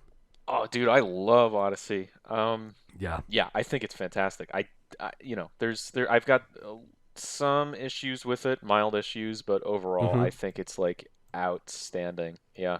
What about you? It's so creative. I loved it from day one. I remember actually Bali was away, I think, for another thing, and I had to do a solo segment talking about Odyssey, and I just remember just like fucking vomiting praise about that game nonstop, talking about how like when Mario runs into a cactus in the desert, there's a little fucking like needle that sticks in his nose, and like that detail remains after you've run into the cactus, and he's like shivering in the cold of the desert, and yeah, so many fine little polished details. It's one of the most polished games I'm going to say I've ever played. Just incredible on so many levels, and it's kind of surprising to me that they haven't announced a sequel for it yet, because I feel like it's inevitable. It's so weird, yeah. Given that this year is almost 2017 Part 2 with like Xenoblade 3 coming and potentially Breath of the Wild 2 and Mario plus Rabbids sequel, all these things from 2017 coming back. Even Fire Emblem Warriors, for God's sake, is coming back from 2017. It feels like Mario Odyssey 2 is either inevitable or they're just going to do a totally different Mario thing. And there's also that rumor of a Donkey Kong 3D game that EAD Tokyo or EPD Tokyo is working on, so I don't know what's up with that, but yeah, what do you think they could do with a sequel for Mario Odyssey? I don't know. That's really tough, because in my mind it's always been, and I've always been okay with this, but it's been more of a Galaxy 2 situation where, it's like, I mean, the base game was so good. It's kind of just like, yeah, more of that. But with extra power-ups, they add Yoshi in that game, so more captures. Yeah. I don't The thing know. that was interesting about Galaxy 2 is that they almost reduced the scope of each level by making it much more of a focused. It fell more in line with 2D Mario games almost, where like the levels there were far more levels and there was less to do in each of them, but each of them had like this one idea that you would do and then it would just get thrown away again, right? Like in traditional Mario style.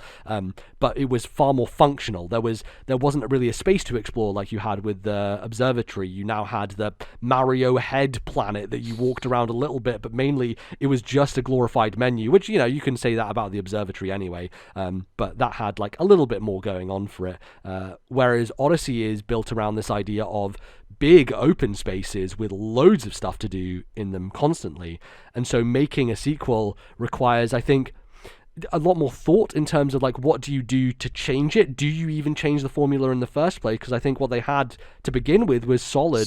You're just exploring this different kind of set of landscapes, and they're all like riddled with secrets and things to find, and moons just aplenty. So I don't know. It's tricky. I'm struggling to think of like mechanical things that you could add to Odyssey, to build on top of that. It would more be like nitpicky design kind of things that I'd want to change. Like, it's sort of similar to Breath of the Wild.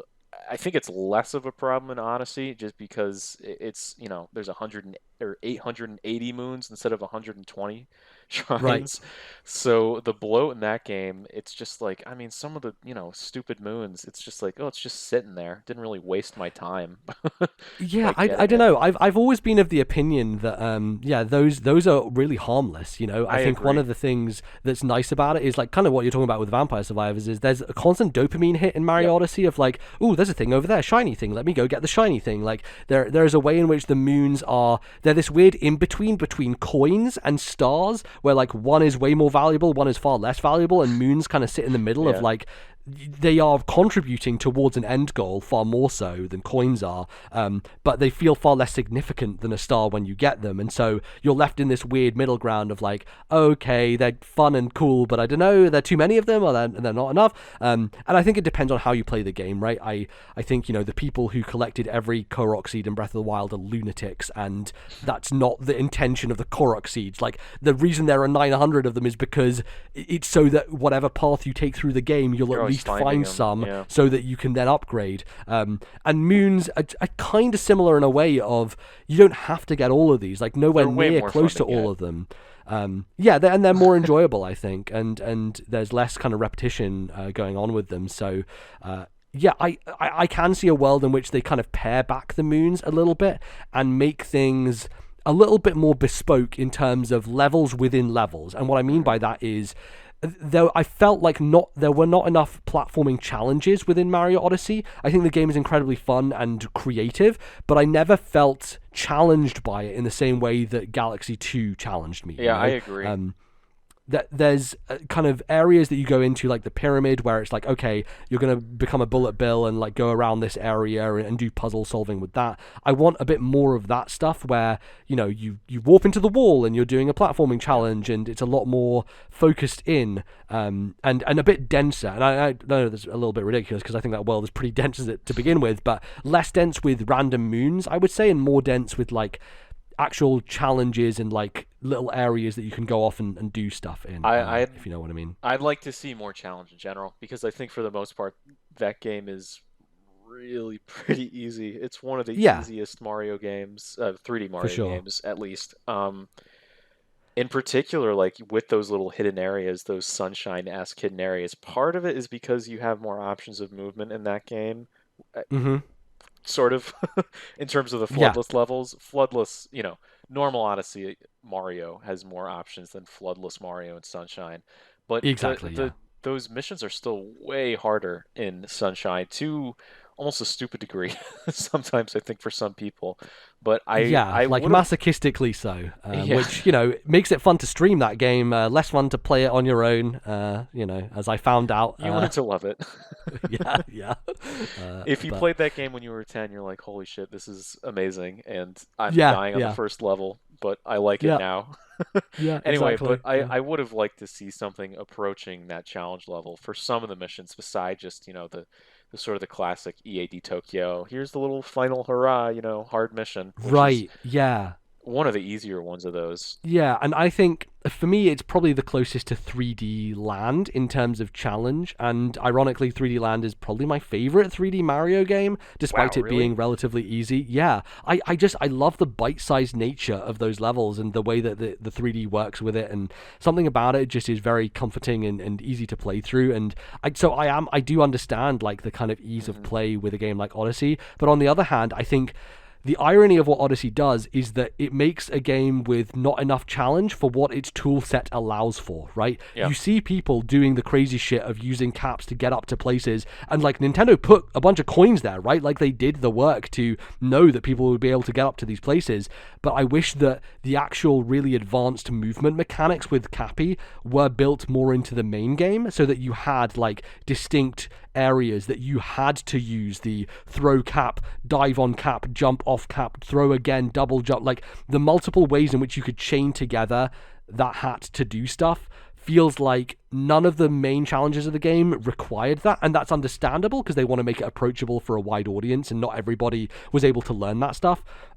But at least have a bit more of that stuff in the end game, like have optional areas that really lean into it, as opposed to just one big challenge at the very end, which I enjoyed the big challenge at the end of Odyssey, but like you said, it's much easier than like the Galaxy 2 one, which I remember myself, Bally, and one of my other friends, Ali T, who we mentioned on the show a bunch, there was a afternoon where I was round Bally's house and we were all there, and we had 99 lives on that Galaxy level, and we spent, God knows, 3-4 hours doing it, and we ran out of lives. We couldn't finish it. That's how challenging that last Galaxy 2 level is. And there's nothing approaching that in Odyssey. It's so good though. That level's amazing. It's a fucking bastard. That level sucks. I hate it. But also, you're right. Yeah, it's awesome. It's awesome that they made something that challenging, that brutal in nature, and like using the cloud power up and trying to make those platforms work. And what a great power up. It's a really good one. And I think that's the thing we haven't touched on, right, is captures. Like, I think captures is the way you can really freshen things up. Just look at how the internet reacted to mouthful mode with Kirby, right? Like, there is delight in seeing lovable characters turn into horrible things, you know? What enemy do you want? They were asking that, I think, in the Yeah, email. yeah. What are you looking for? Because I've got a list of Mario enemies up here. Yeah, So actually the weird one that I would want to do the most, which I think would be fun, is there's the quote-unquote Dark Souls area in Odyssey where you fight that massive dragon. I love that I want to play as that dragon, you know? I want to actually capture the dragon and run around and breathe fire on shit and fly and do a Panzer Dragoon thing, you know? I think that would be pretty incredible. For regular Mario enemies, I feel like they covered a pretty wide gambit of them in the original game, but stuff from Mario 2 maybe? Like, throw some Shy Guys in there. Get, like, Birdo. I want to be Birdo, man. I want to shoot eggs and ride on those eggs across gaps, you know? Like, I think that's a fun way to spice things up, you know? Odyssey 1 being Mario 1, Odyssey 2, Mario 2. Just draw from the Mario 2 world. We go to Saharasa Land. We fight Wart. It's great. I think that would actually be incredible, but like I don't think Nintendo cares about Mario 2 because in Japan it's a different game and they don't actually they really have rare reverence for that game. It's so they do. Interesting that like they did kind of put it in Mario Maker, but it was also not a full tile set. It was just a bunch of items, and they should do more Mario 2 stuff because it's weird and fun. What about you? Here are my picks with this list I've got up here. One of them is, well, I guess there's the fishing ones, but a Lakitu that like can throw stuff. Yes, that would be cool. Good. I'd love to be a Cataquack because I like. Oh my Bane. god, Lord, holy shit! Yes, just like fucking redemption for all the times that Cataquack threw me in the air, like finally getting revenge. Yep, or the watermelon. Oh my god, yeah, that would be amazing. Like having a sunshine level in there in any case, I think would be like obviously you have the Mario 64 shout out in Odyssey, but people were clamoring for, and there was that moment where Nintendo tweeted out Mario eating a melon with like fucking seeds on his mouth, and everyone lost their mind thinking it was going to be CG image. Yeah, sunshine in Odyssey. But I legitimately think there's a case to be made for the sunshine nostalgia at this point being at a place where they could bring back Delfino Plaza and make that a Odyssey world for people to go to. Oh, for sure. I think that could happen. My other answer for enemy is because, as I said, I like pain. I want to be a piranha plant, so it's literally useless. You just sit there and attack, but nothing's gonna be in front of you. Yeah, it's not like Smash Brothers where you can move in your pot. You just stationary. No, you're just there. You're just there. Yeah. Like there's not even any gameplay purpose for it. It's just like you're just there.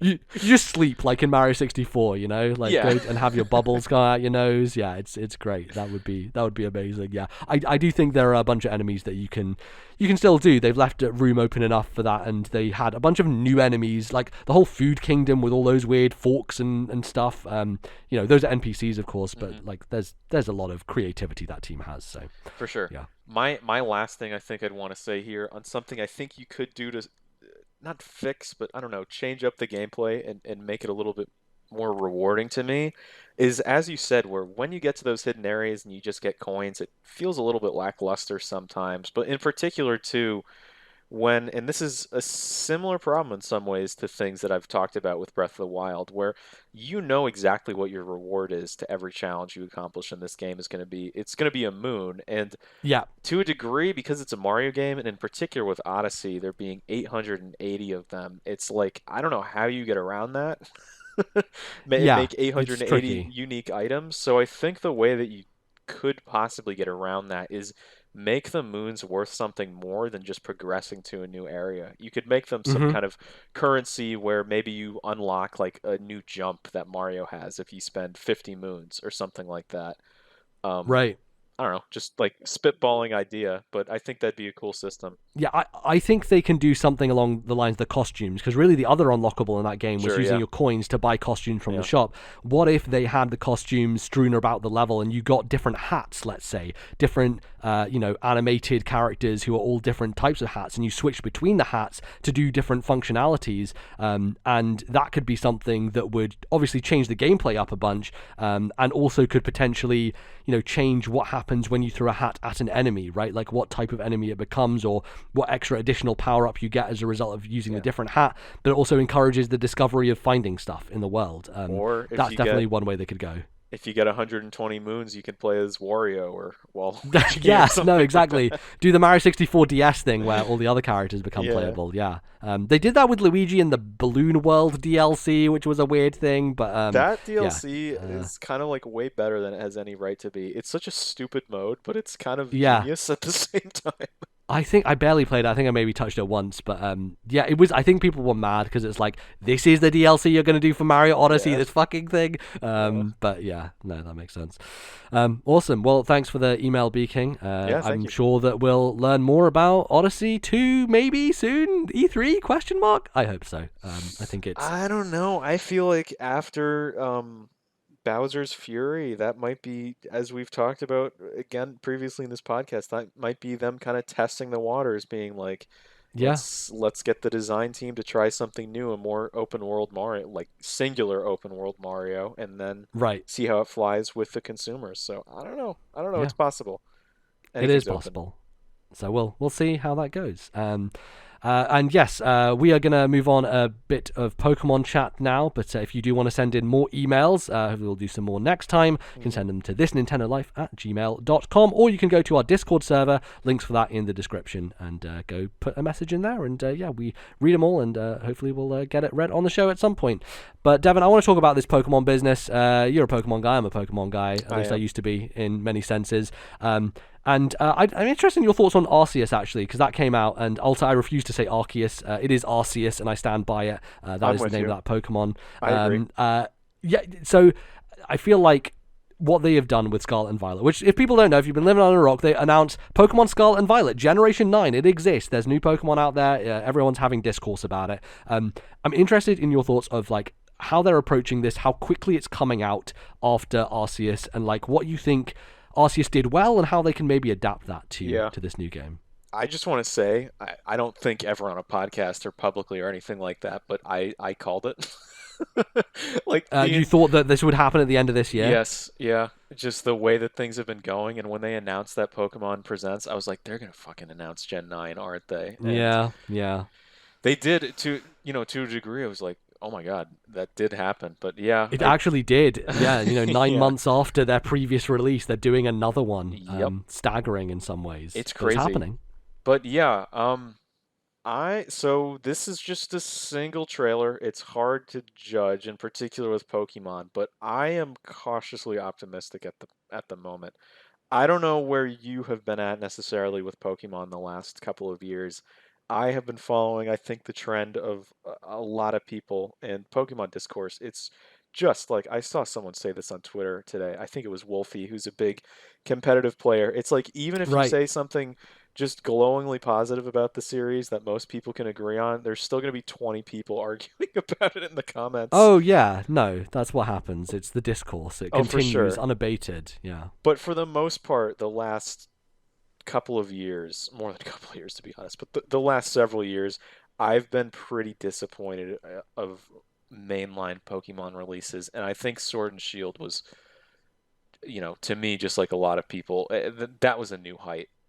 The game is not like terrible. It's still No. Pokemon. It still has that, gameplay loop that is incredibly addicting, and there's still lots of great new designs and stuff like that. I think if anything, they actually tightened up. The story's not great, but in terms of story flow and just like progression from town to town, they kind of tightened things up from the last couple of releases, so that was nice. But overall, Sword and Shield, I think as a whole, is one of my least favorites in the series. But yeah, I think for me, the delight of that game was purely I went in completely blind, and so every new Pokemon that popped up, I was like, oh shit, I've never seen this before. That's a dragon that's an apple. That's amazing, that was the joy for me. Yeah, I've said I'm going to do that since like X and Y, and I cave like a week before. Never happens. Never happens. Yeah. It's like, I want to know what my goddamn starter's going to look like, so I don't have, a what is Fennekin's last evolution called? Oh, I don't. The weird magician fox thing. Yeah, I don't remember. Yeah. I don't want to pick that thing and then have that be what it turns into, and I'm like, okay. It's I'm all done these with the game four-legged now. creatures just suddenly become, Furry bait. anthropomorphized humans. Yeah, it's a problem, which I think people are scared of with the cat in this game in particular. I'm really scared. Yeah. But you played Arceus, right? How are you feeling about that game generally? I think it's great and kind of lackluster at the same time. Yeah, I don't yeah. know your thoughts necessarily. When you first start that game, in particular for me, because I was super nervous going in with all of the technical issues. It Yes, seemed yeah. like they had cleaned it up, but for a reveal trailer, them showing like a chimchar that people counted as moving at 5 frames a second, it's like, dude, Yeah. that is not what you want your first impression of your game to look No, like. it's not good. It's like maybe I shouldn't be saying it, but like that's what these E3 demos running on like PC builds are for, where the game Yeah, doesn't yeah. run that well.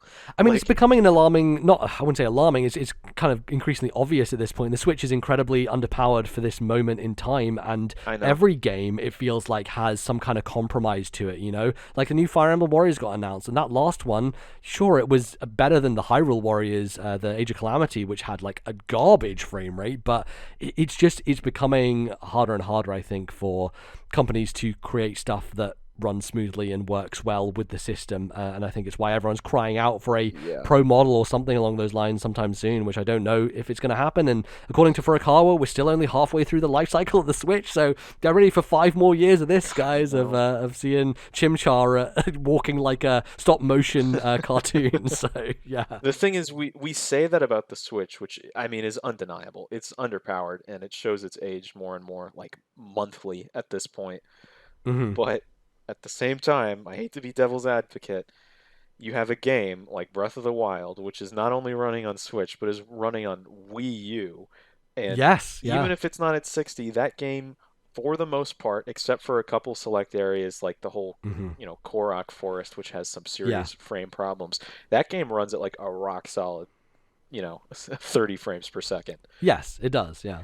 Which Um, other games that look far worse on the system and have much more frame problems, they can't Yeah, say the yeah, same. and I mean Arceus is that, right? Like Arceus, when you Yeah. compare it to Breath of the Wild, is just kind of a joke in comparison. But it's also like, Hmm. well, Game Freak, they don't have a lot of experience making these types of games and stuff like that. And people say, well, why don't you get Monolith Soft to help them? Looking at Xenoblade 3, holy shit, Xenoblade 3 looks stunning. Like Yeah. that. They are getting the most out of the Switch clearly. And my dream game, I think, would be a Pokemon game made by Monolith. Like they could do some wild stuff, I Yeah, think, they with could. that series. My thing with that whole debate is it's like, I'm a Nintendo fan when it comes down to it at heart.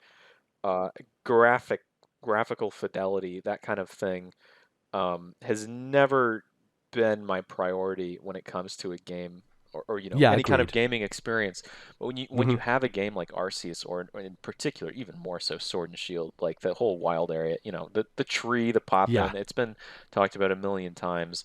It's I think the art style of those games are great. When people talk about graphics, they're like, "What do you want it to look like? Call of Duty?" It's like, no, of course not. That's not what we're talking Hmm. about at all. It's when you play Arceus and the art assets, the actual like fidelity of the assets are so low that it just looks like a blurry texture that's like purple and brown and like almost the same color as the skybox. It's like Yeah, it's the this. technical limitations letting down otherwise really Yeah, good art design, right? Like, because I think the yeah. art design is really good in these games, and I like the way that Pokemon are rendered in modern times and all that stuff. I think it's all really good stuff, and I guess that Mhm. brings us to Scarlet and Violet and what this game is trying to do, which is to go a step further. Or the Pokemon Company have referred to it as a complete open world game, which means no boundaries between towns and the Right. open areas. Like one of the frustrating things about Arceus for me was, okay, if you want to go to a different area, teleport back to the village, then teleport out to another place. It You know was still that restricted and broken up in a weird way that felt limiting,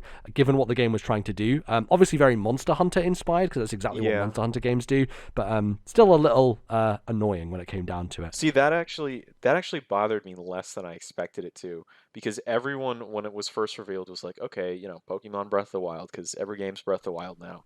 Yeah, of course, yeah. And Sonic's Breath of the Wild now if you saw that Oh my trailer. god, that's yeah. Oh boy. We'll get to that eventually, I'm sure, months down the line. But every game's Breath of the Wild, and it's like, okay, great, huge continuous open world. But then, 4 or 5 months, whatever, before the game was released, they announced, by the way, it's not actual open world, it's open segments. I was like, oh boy, it's just another thing, one after another, as it is with Game Freak these days. Yeah, another But knock on this game that it, people had no faith in. exactly. Yeah. But that bothered me less because those areas are.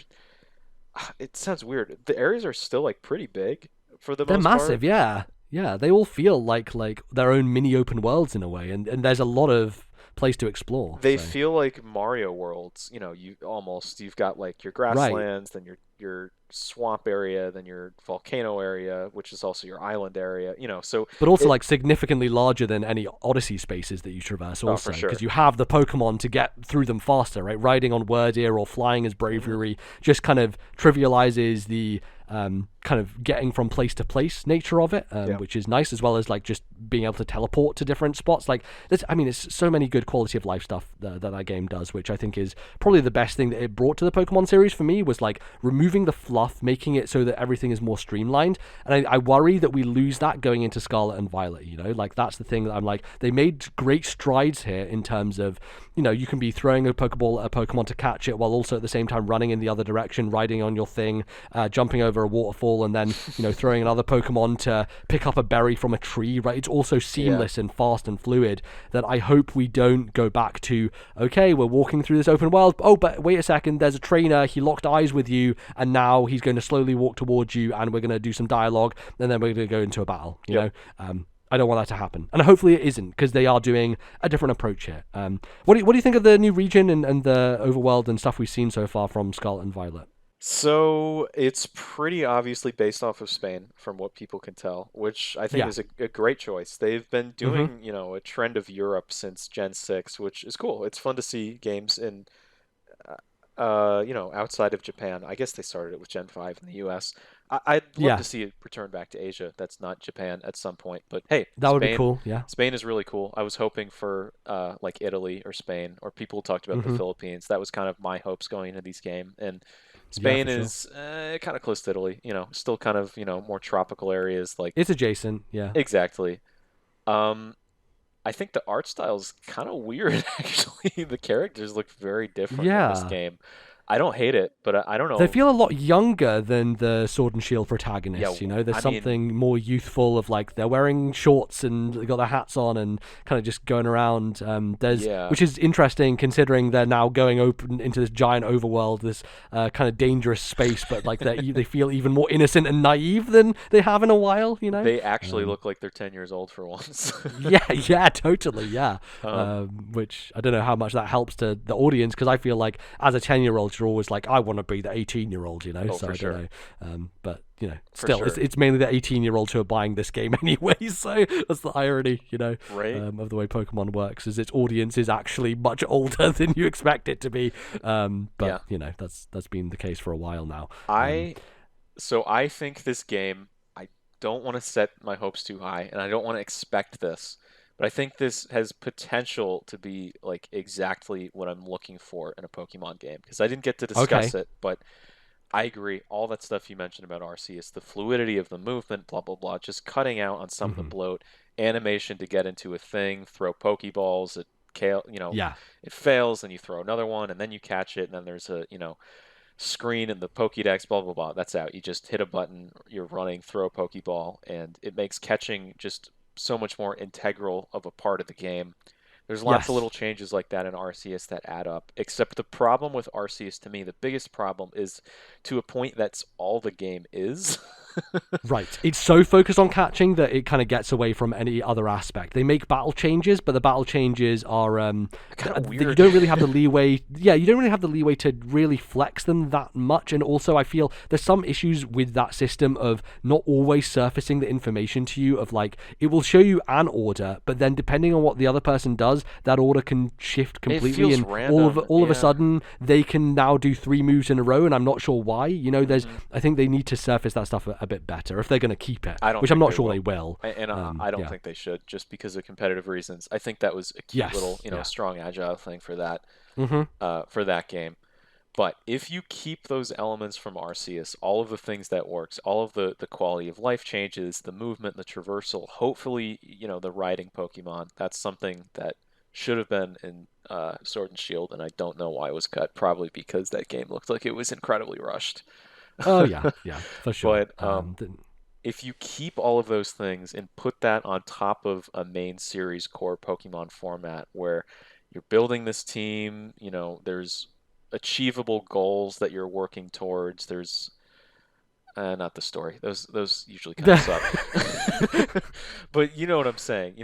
There's badges and all that kind of stuff. It doesn't even need Right. to be a badge system, but if there's like an actual progression that you're Hmm. going through instead of purely just catching things. And I think if you focus on battles a little bit too much or a little bit more, because previous games in the series, I think we all can agree in terms of the main adventure, focus a little bit too much on battle. Sometimes it feels like all you're doing is battling wild Pokemon and running, or just trainer to trainer to trainer to then gym leader, and then story segment, and then more trainers. It just keeps Right. looping. So if you can balance that out, so there's more of a battle focus than there is in Arceus, but at the same time, you're able to make catching feel as good as it is in that game. You've got like exactly what I'm looking for in a new Pokemon game. Yeah, definitely. Like, I think the thing that Arceus does best is that sense of exploration and adventure that I think Pokemon games are missing, because I never feel like I'm really going on an adventure in a Pokemon game. I'm walking down this path that goes to this next town. Oh, how much of a struggle that is for me to get there. And it's always very simple and easy, but I think the danger of the world of Arceus, which also, this is the other thing I wonder, the action elements of dodging out the way and stuff, I'm not sure they'll bring those over, because I think part of what appeals to a younger demographic is that you don't have to be dexterous when it comes to those games. They're turn-based, and so you just press the buttons and you do the moves and the Pokemon do it. I think that will always be core to the approachability of that series. So I think that they can have elements. I do like the rideable Pokemon that give you, like Sneasler, who can climb up mountain faces, right? Like, have a Pokemon like that in this game that allows you to do that and gives you the sense of exploration without necessarily having to dodge out the way of an Arcanine who's gone crazy, Sure, yeah. I think those elements were fun, and I enjoyed those boss fights in the simplistic way that they work, the almost kind of approaching Souls-like Oh, they were so dumb. I kind of didn't like those. Yeah, I liked them for what they were, as kind of little spectacle pieces, but they weren't ever challenging, right? They're They like were just cute, kind of like, but they're not like yeah. actually good fights. Right, yeah, they would have to really build more interesting systems around that action stuff to make it work, and maybe they do that in a sequel to Arceus later down the line. Who knows? But yeah, I maybe that's the way they go with combat in Arceus, if that series the Legends series, I should say, if that continues. But who knows if Nintendo continue to use these monikers, because they've had the Echoes moniker for Fire Emblem around for ages now and still haven't used it a second time. So I don't know when that's going to be happening. I still got a feeling, man. Maybe not this year for release date, but I think we could see something like core series Fire Emblem related at E3. I think it's possible, because it feels like time, and that would be what Intelligent Systems would be working on if Koei Tecmo's doing Warriors. Anyway, for sure. MBZ. Team Quaxley, correct? That's the only correct Of course, option. yeah. That is the way we are. That's the way we're built. I accept no other challenges. Quaxley is my king and my lord, and I praise down to him. The Elden Lord, you might say, Quaxley. I think all the starters are really good. They, for me, are probably the best set of number one in evolution lineup that you've had since, I don't know, Gen 2 maybe. Like, for me, I love all three of them. I think that I think they're all fantastic, frankly. And I think Sprigatito is adorable. Fuecoco also probably the weakest for me personally, but very, very cute. Like, from a visual standpoint, I love all three of them, and I think they are really stand out. We'll see how the evolutions go, but I'm pretty happy that I am the person who picks the water starter every time, because they gave me a good one. You are too? Go through. Yeah. Oh man, I've always had a water starter bias. That's interesting. Yeah. Too many fire people out here. Everyone always picks the fire starter. There's a lot of people, that's Charmander from the beginning, and everyone wanted the cool Charizard, but I was like, no, I went Squirtle, and then I went Totodile, and I was like, oh, I guess I'm making this into a thing, and so every single Pokemon game, I choose the water starter every time, regardless of what it is, even if I don't like it that much, I will never abandon the water starter, except for in Arceus, where I'm like, well, the Pokemon series is taking a left turn, I'm going to take a left turn, and I chose Cyndaquil in that game, but I did too. Yeah. Generally, what do you think of the starters as a whole? Oh, I think they're fantastic. I'm with you almost 100%. Okay. I think they're like the best lineup we have in a while. Since Gen 2, I don't know. I mean, Gen 3 and Gen 4 are stacked for first stages, I think. Yeah, there's a lot of cute Pokemon out there, man. It's a hard life here, like deciding who is cuter, Piplup or fucking Sprigatito, you know. But someone's got to make the decision out there. And yeah, I look forward to dodging the internet before the game comes out, so I don't get spoiled on what their final evolutions are, so I can be surprised in the game. That's what I hope, at least. I just pray that they don't do what they did in Gen 8 again, and please give these Mons dual types, because I think we all have come to a collective agreement that starters are so much more interesting when they get a secondary typing for gameplay and also just design wise. So having 3 pure types in Gen 8 just felt like such a letdown. So give them cool secondary types that we've never seen before, you know. Was the trio everyone wants? Is it like Ghost, Dark, Fairy, or something? I can't remember what the trio is. The fighting as well thrown in there, like where it would, if you give one type to one Pokemon, it would like balance them all out so they're all like equal to each other. There's a couple, yeah, like fighting Fairy Steel is one, I think. Right. Yeah. There's a few that work like that. What are your predictions? Dual typing. Oh my goodness. So Sprigatito, he's gonna stand up like a big cat, and he's gonna have massive boobs and flowing locks, and will get buff like Incineroar too. Yeah, probably. It's just that's the inevitability. Everyone's gonna be mad about it. It's gonna suck. I would like a saber-toothed tiger. You know, that would be cool. That'd be cool. And Quaxley definitely going to be like a general, like with a captain's hat. Dude, that motherfucker better have a sword. If he doesn't,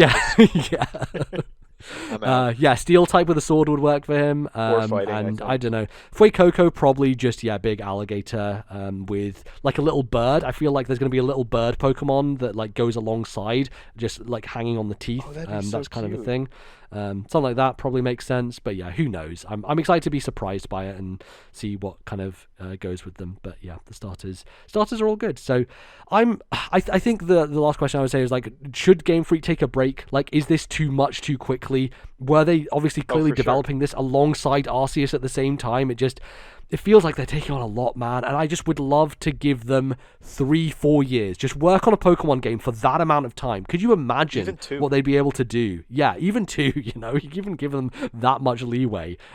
Just imagine what they would be able to achieve and accomplish, and like work out if they were able to have the time to make these games on a regular schedule that didn't involve merchandise and the tie-in of the entire franchise having to be on this marketing cycle that never ever ends. This kind of this wheel that can't be broken. It's a shame, and I hope that eventually it happens, but I'm just not hopeful that it will. Yeah, as long as they keep selling as well as they do, it will not. And it's sad because I'm sure these people are overworked and probably not getting paid enough for what they do.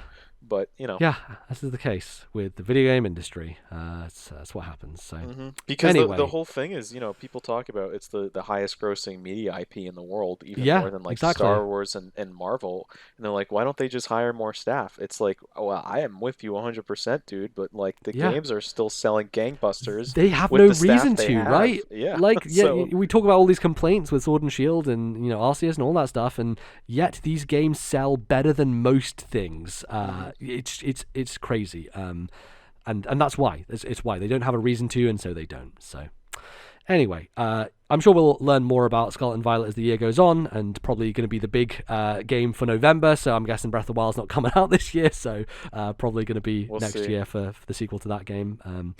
But yeah, that's going to close us out for the show. Thanks everybody for listening and tuning in and being here on this here episode. Thanks Devon for coming on. Thanks for guest hosting with me, man. Appreciate it. Having me. Appreciate doing this weird timing where it's like 2 a.m. for you and almost time for me to go to my first meeting at work. But here we are.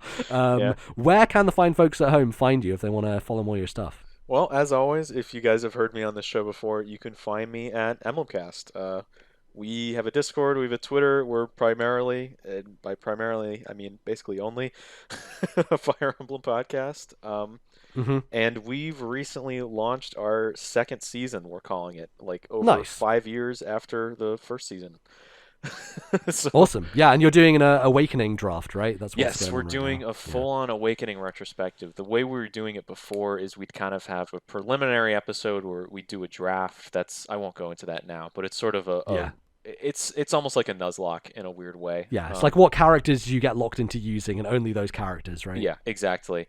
So we do that for one episode, then we'd have like a big, like 3 hour long sometimes retrospective on the game, and it was a pain in the ass to edit. And at the same time, I think they were a lot of people's favorite thing to tune into. They were the thing people got the For most sure. excited Yeah. for, and had the most input on community-wise. So we're deciding that to kind of more refocus the show on just doing that, and maybe still bringing on some guests in the community along the way. Nice. And instead of just doing, one big episode on the show, we're breaking it up into like 3 or 4 episodes per game, so we can really kind of dive deep into every mechanic of it. So yeah, tune in. It's Awesome. Awakening's Yeah. 10th anniversary. So if you guys want to play Oh my, along, don't say that to I me. know. I'm gonna die. I know. Oh my god. Oh jeez. Yeah, that's crazy. That's awesome. Yeah, I'll have links to all that in the description so people can go check it out and listen and have a fun time with that. Yeah. Obviously you can find this show in plenty of places. You can find us on Twitter at TNL Podcast, where we give you updates on what's happening in the world of this show and podcasting and all that stuff, and things of the like. You can follow me at LordNBZ, where I'll probably just be tweeting about Elden Ring continuously. Devon, where can they find you on Twitter? Same place, just Emelcast on Twitter. Sweet. Yeah. Yep, good stuff. So that'll be in the description as well. You can, of course, find the show on various platforms. We're on Spotify, we're on Stitcher. You can go to any podcatching app and download us, subscribe there, review us on any platform. Spotify has reviews that I mentioned before, so if you want to do that, that would be lovely. You can also do that on iTunes or Apple Podcasts, whatever the hell they're calling it these days. I don't know anymore. I'm an old man. I just use Skype still. Ironically, we're using Discord, I think, for the first time the show has ever been recorded on Discord. So that's a magical step forward into the future.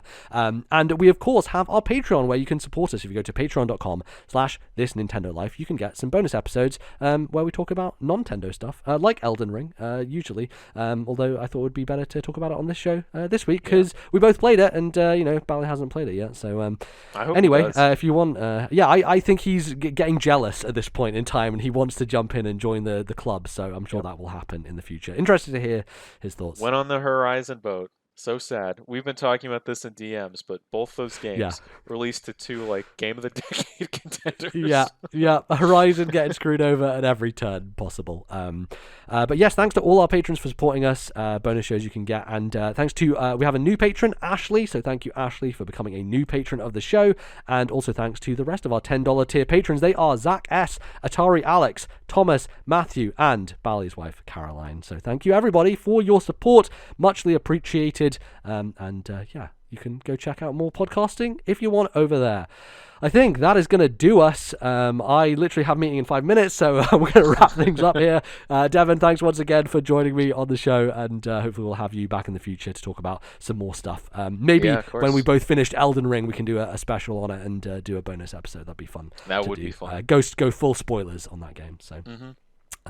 Fantastic. We will see you guys next time. Until then, thank you very much for listening. We'll see you soon. Bye-bye, folks.